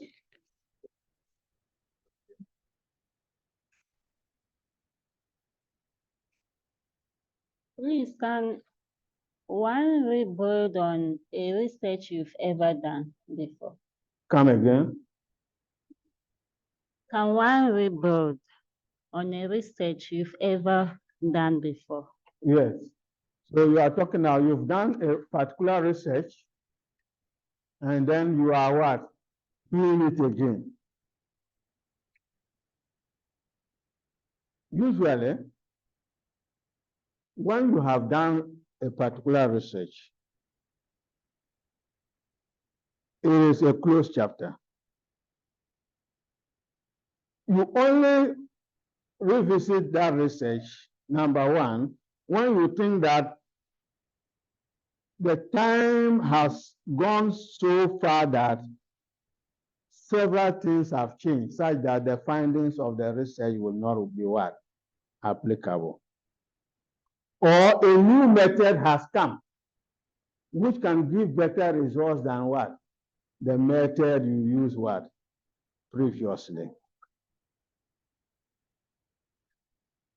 Or you have discovered that that study has so many weaknesses, and you made some wrong assumptions, and probably the sample was not represented. So you are discarding that. Or you've seen that that research did not contribute enough to knowledge, but you have seen some new gap in that area where you now contribute to what knowledge. The risk with this particular approach is that is conducting research based on what you have done before, is that you risk plagiarizing yourself, which we call self-plagiarism. Yes, there's what? Self-plagiarism. If I write a paper this year, and I'm writing another paper which is similar to it, I have to acknowledge myself. If I don't acknowledge myself, I am copying myself. So we call it self-plagiarism. One, time. Time. You've seen that, oh, I need something quick. And we have seen that. We have seen that, especially now that you are doing your master's. Some of you will be tempted to go and take your first degree long essay. You see that? So that you just do some small changes and come and present to us as something new. Because you don't want to do some new thing. It's like it's going to be difficult for you. There's no time. So in that case, you stand the risk of what? Self-plagiarism. Okay? So as much as possible, when you are going to do a research, the best is to shift to what? A new field. Or if you are going to build on the existing one, make sure that there's some amount of difference between what was done previously and the new one that you are bringing on board. Otherwise, you'll be accused of self-plagiarism, which is also a serious problem. And we face that quite a lot in the research, because I'm doing a research. The second paper, the methodology is the same as the one that I used for the first one. So question is, because I wrote it, how do I change the methodology? Because I have a way of speaking and a way of writing. My English will be the same. So if you don't take care, you end up copying the same methodology. And when you run it through the checks, the plagiarism level will be very high. And I had a problem. I faced a situation like that with one of my co-authors. We wrote some paper. The paper was not yet published. And he also went ahead with some other people to write a paper similar to what we wrote. And some of the ideas in the papers that he wrote with me were in the paper that he wrote with the other people. So I didn't know. So happy about it, I submitted it to a journal. And because I was so sure that I wrote the paper on myself, so I was not expecting any issue of plagiarism. So when they did the initial check, they told me that the plagiarism check was too high. And I said, what could be the problem? So I decided to now just pick the topic and then put it in the web to search. Then I saw a similar paper by one of my co-authors, but that one has been published already. So I had to put that paper. I said, this is on my computer. It's useless now because I can't publish it. Okay, because if I have to publish it, then I have to now reconstruct the whole thing. Then it's better I start a new research. So Yeah, so it's a big problem. So I just have to just let sleeping dogs lie. Okay. Let's conclude by looking at barriers to gaining access. Usually, it is difficult to have direct access to key informants. I come to your organization, I want to conduct interview, but I want the manager, the boss himself. How to get access to the boss is a problem. Okay. Not necessarily because he may not want to see me, but sometimes the time. Okay. It's a problem. Then also, there is questions may not be interesting to the potential respondents. They don't want to answer questions like that. The questions may also be sensitive. So people may not want to answer questions because if you design a questionnaire, suppose that you want to do a research on HIV/AIDS. If you come to need to be asking me a question on HIV/AIDS, I will not answer them. Then lack of credibility and perceived value of the research. If I find that the researcher himself is not credible, and even I don't see the importance of the research questions, I will not answer them.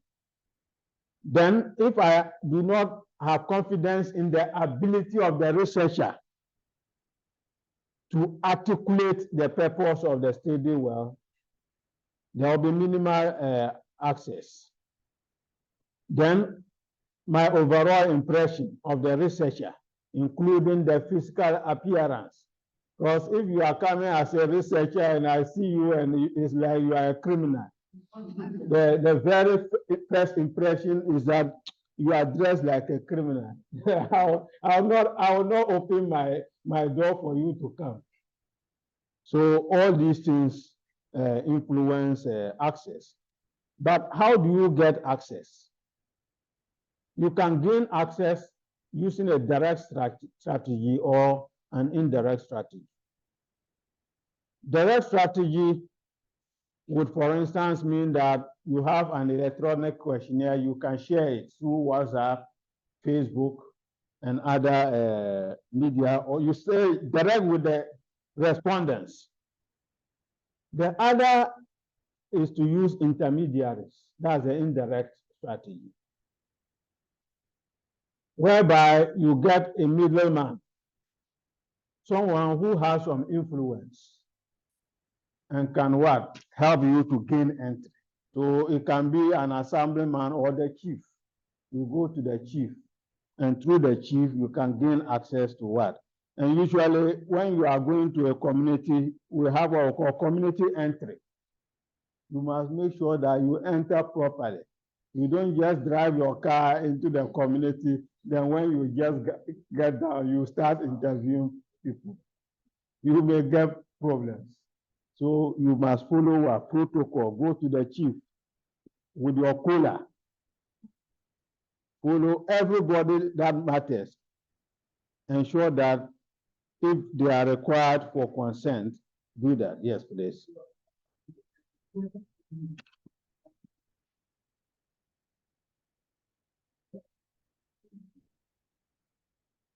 Yes. Please, can weather be a barrier in a situation where? Yeah, it can be a barrier. Can be a barrier.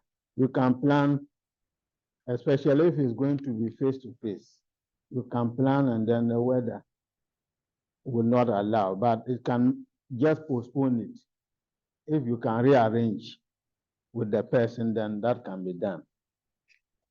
So for instance, we are conducting some research and we require to administer questions in a number of African countries that most of the respondents were not, no, most of the researchers were not residing in. So how were we going to do this research? To do that, we had to look for, it involved audit organizations or audit firms, and then higher education institutions that do accounting. Okay. So what we had to do was, first you have to get heads of departments of the various universities across the African countries. Then you share the questionnaire with them electronically. They will now share with what? Their staff. Then with the auditors, you also get their professional bodies. When you go to the professional bodies, they can now link you to what? Their members in the various countries. They may even give you their contact list for you to share. So you can use a direct strategy or an indirect strategy. To gain access, there are some strategies that you need to employ. One, spell out the purpose of the research in the email you are sending or in the WhatsApp message or whatever medium you are going to use. The nature of the desired access has to be clear to you. Whether you need an intermediary, you need a face-to-face interview or whatever. The usefulness of the findings, the credentials and the affiliation of the researcher. Introduce yourself so that they will know that you are not what? A suspect, but an expert. The benefits of the research to the individual or organization would have to be what? Spelled out.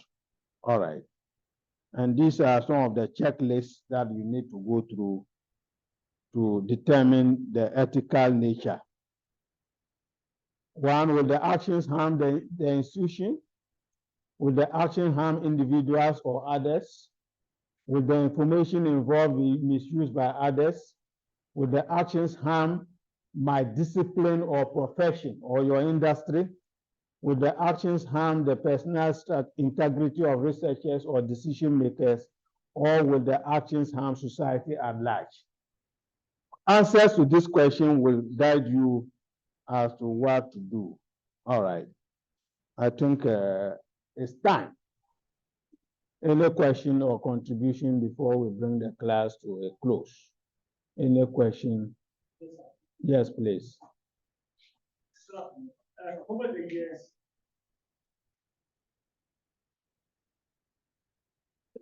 So, over the years, there has been this publications on which agency or which company is more corrupt, or which region is consuming alcohol.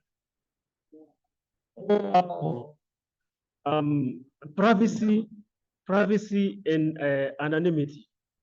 At the end of the day, they said this particular company or organization are not corrupt, followed by this, followed by that. Are they going contrary to the ethics of research, or that is the way it's supposed to be? Yes, so here, to my mind, there are no ethical breaches.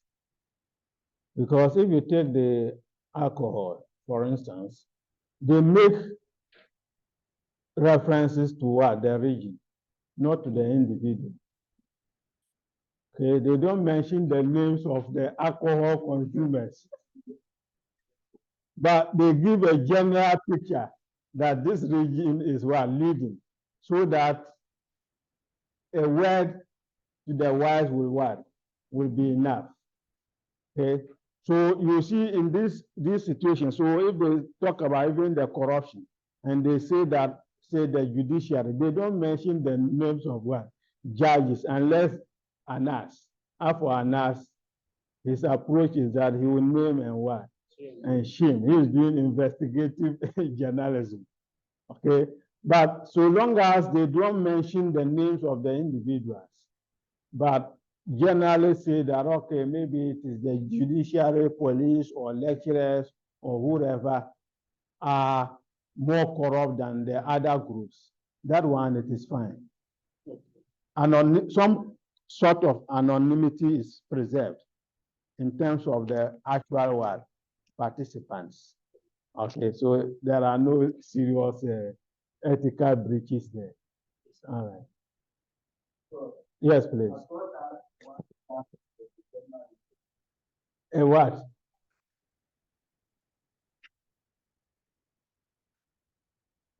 I'm saying that what point in time or academic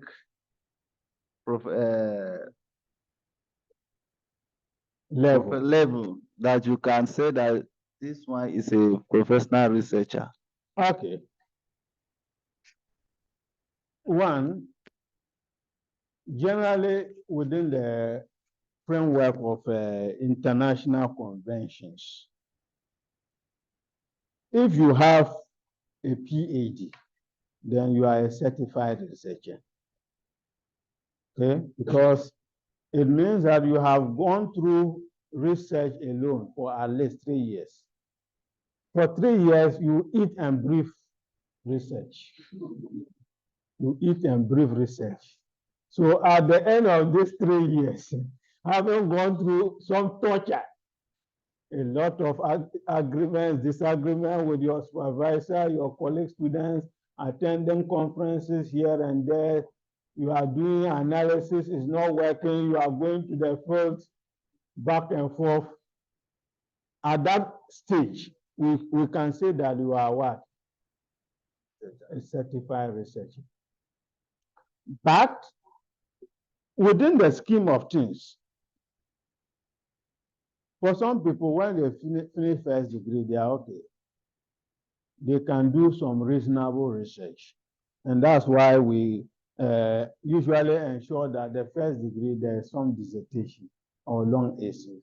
So after first degree, you should be able to do some reasonable research. You can build on it without going to do your master's or even PhD and be competent, so long as you are willing to discipline yourself to learn the process of what? Research. We also have what we call learning by doing. As you do research more and more, you learn.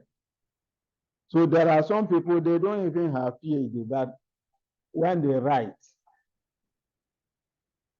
and a PhD person writes, you see that the one with a PhD would even write better. So sometimes the willingness to learn, the love for research can also determine how professionally you can conduct research. And for instance, if you take a lot of the consultancy organizations, most of them, they learn by doing.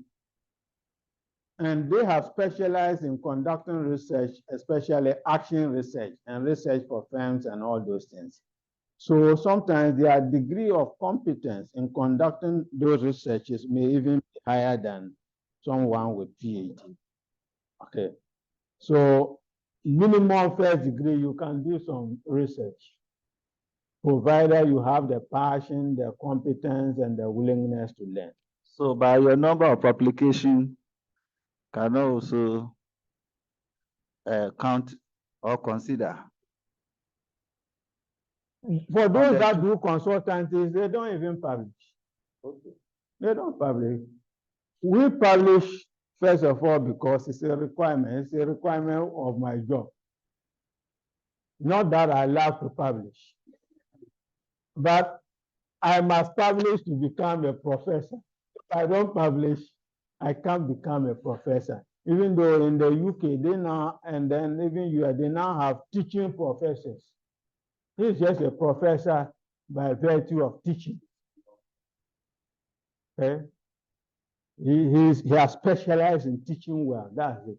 And they'll evaluate that and give the person. But Ghana, no. If you focus all your attention on teaching, your juniors will go up and leave you. Okay? Within the academia, publication is a prerequisite for judging your level of research competence. But outside of the academia, no, you may not require publication. Yes, you just need to deliver results for your customers or clients. Okay. All right. Thank you very much. See you next week. All right.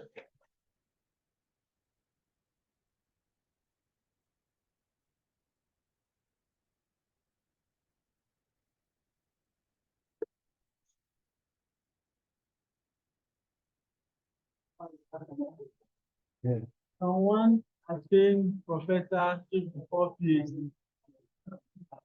In the past, yes. In the past, you could become a professor without PhD. Now in Ghana, it's not possible. Okay. Yes, it's not possible. Yes.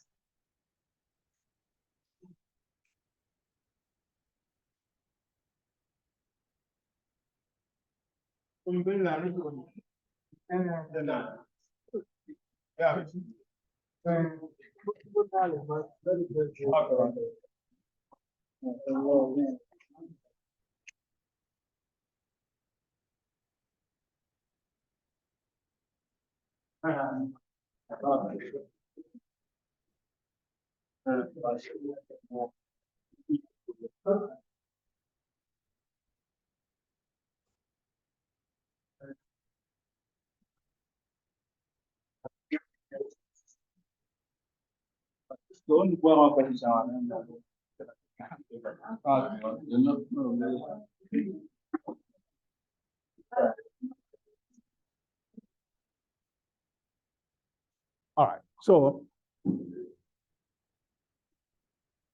in discussing business,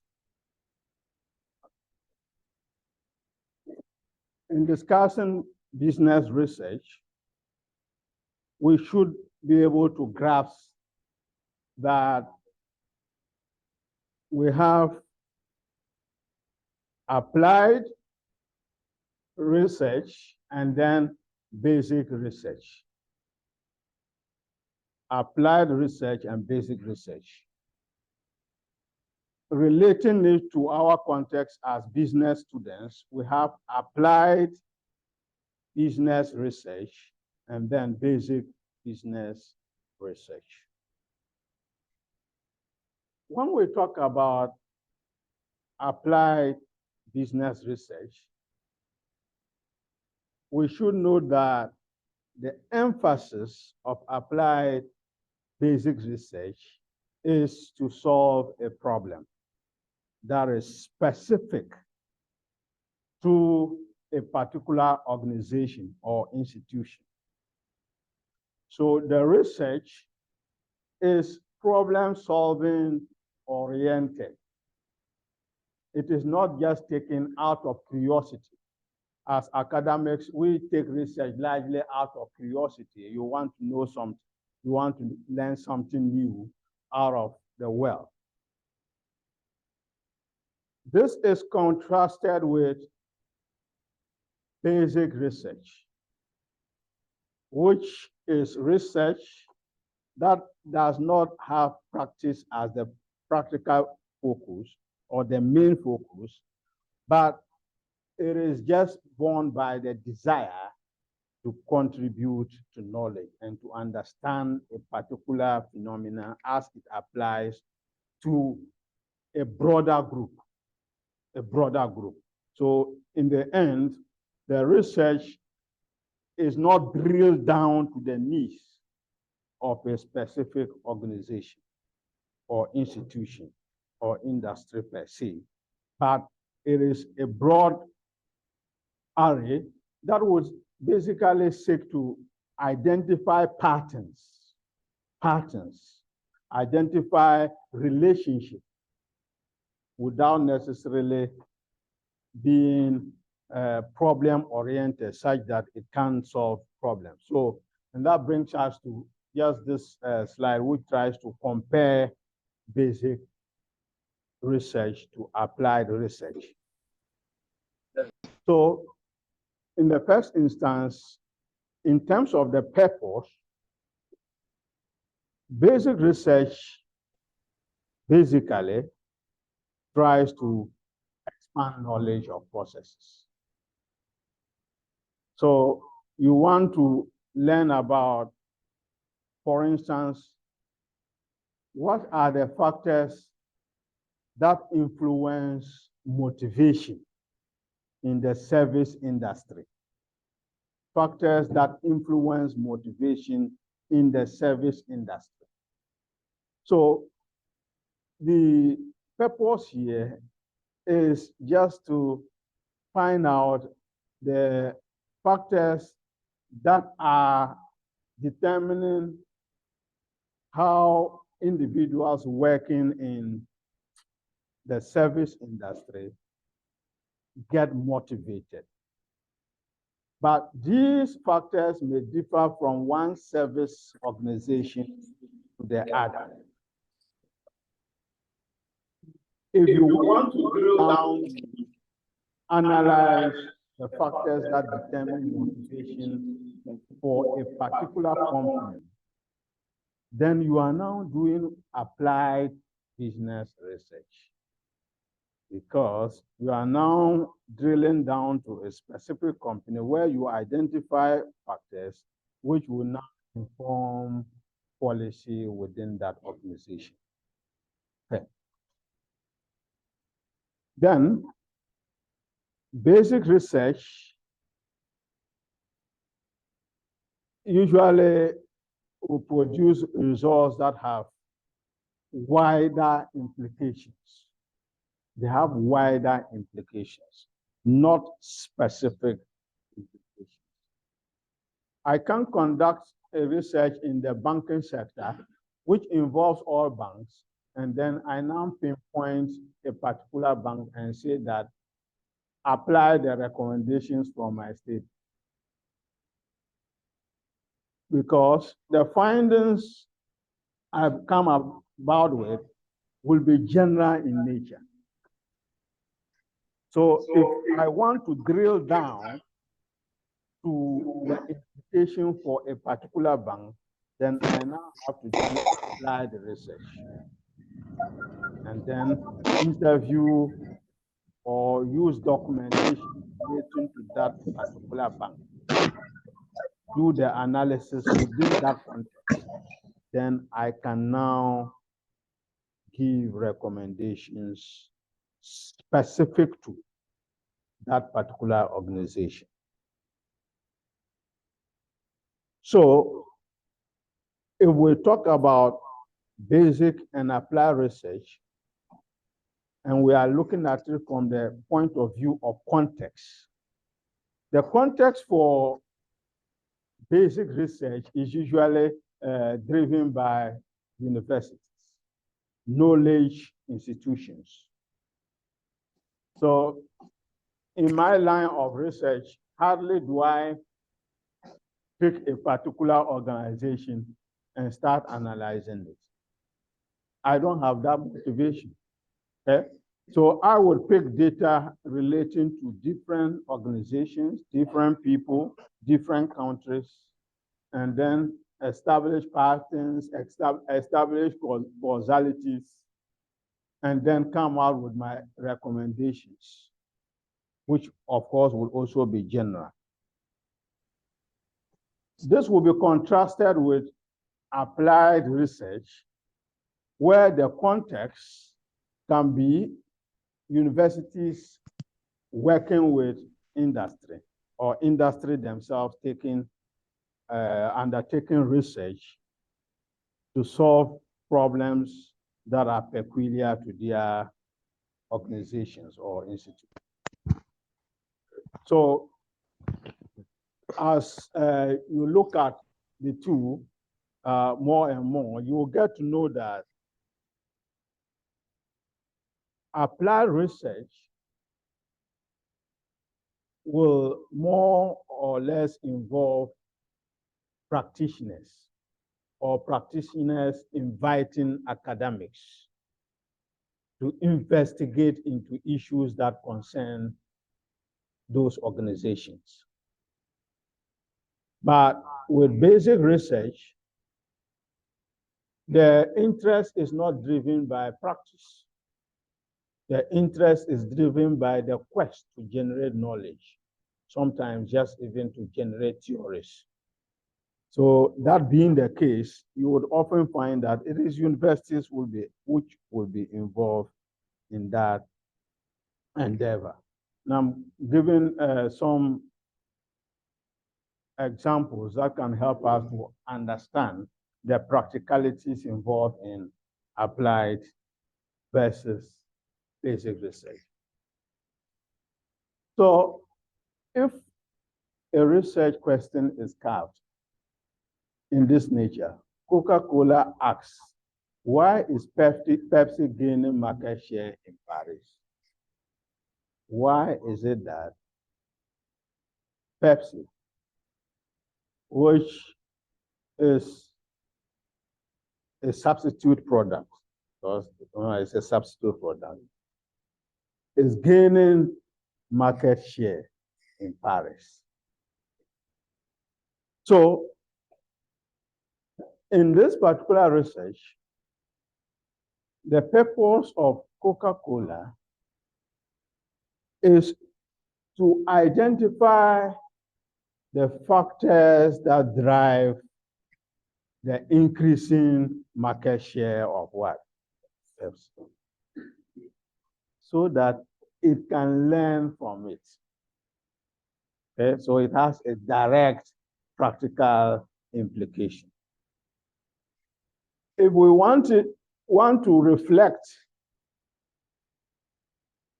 that particular research question, but looking at it from a basic point of view,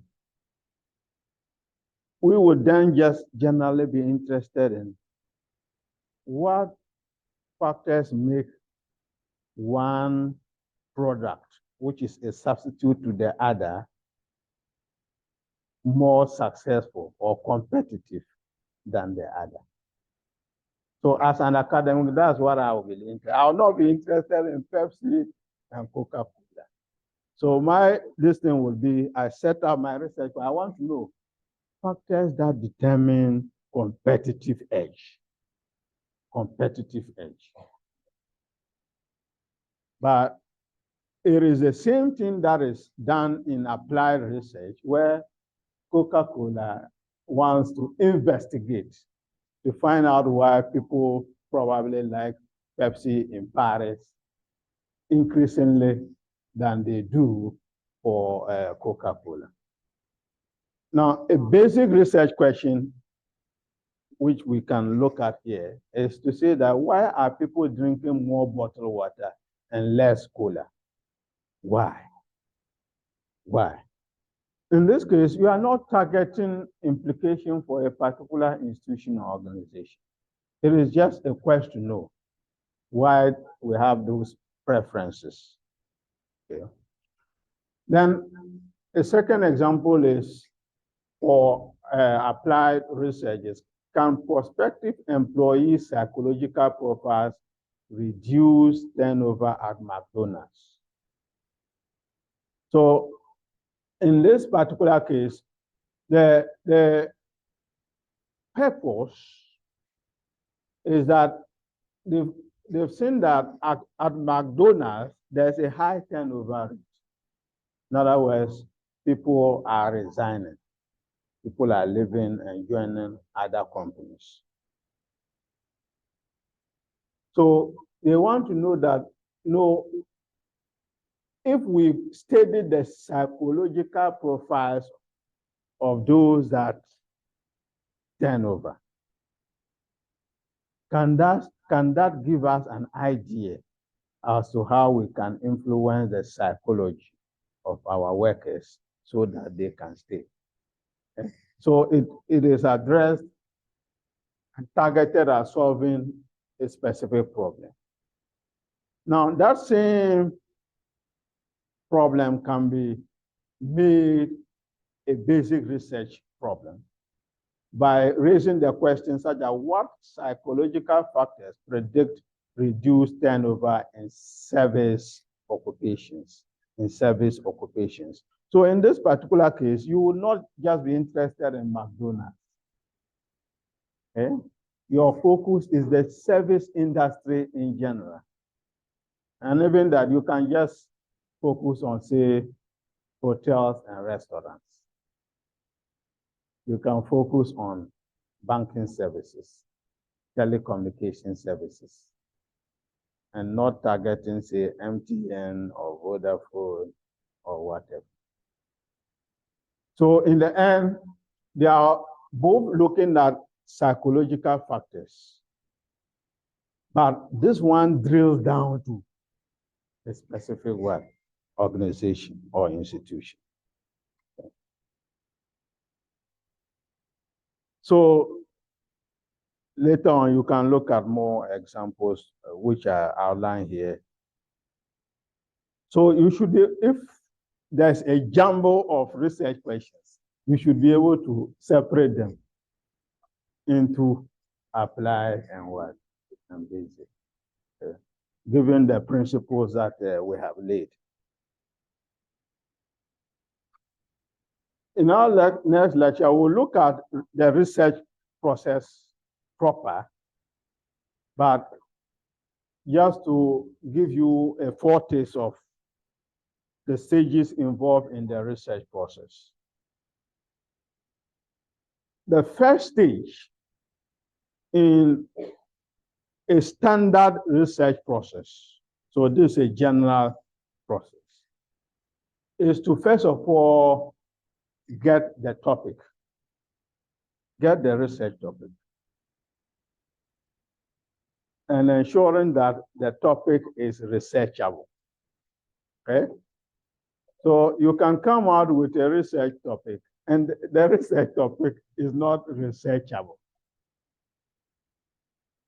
Generally speaking, we say that if you generate a research topic and the answer can be a yes or no, then it's not researchable. That's one of the ways to identify. If it can just be answered by a yes or a no, then there's no need for research. So, which means that a research topic must have some depth. And how do you get the research topic? The research question. There are several ways that you can get a research. And the easiest and the commonest is through literature review. Literature review. Because especially within the academic context, if I want to generate a research topic, I go through the literature first. So if somebody comes to me and says that I want to do master, I want to do PhD, I tell you that which area are you interested in? When you have mentioned that, then I will tell you, okay, what gaps have you identified in that area that you want to contribute to? If you can't answer that, it means that you have not read. You have not read. Okay? So I'll tell you, I'll give you some time, go and read around the area. When you have identified a problem, then you come and we what? We discuss it. Okay? So one of the easiest ways is to review literature. When you review literature on the subject, you identify what is known and then what you think is not known. Or what is known, but you think that you can challenge it. Okay? So that can constitute a source of generating knowledge or the topic. You can identify topics through conferences, seminars. When you go to a conference, a research conference, a seminar, they are presenting. New ideas are generated from there. And then you can identify a topic from there.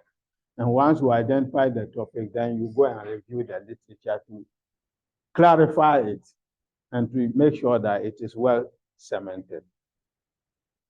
You can also get the research topic from calls for papers. Sometimes you see that call for papers, and then they tell you what areas that the papers should cover, the areas that the papers should cover. They give indications. Sometimes calls for proposals. When you see calls for proposals, there can be research gaps and research topics that you can glean from there. So these are just a few areas. Now, literature review is a very important process within the research arena.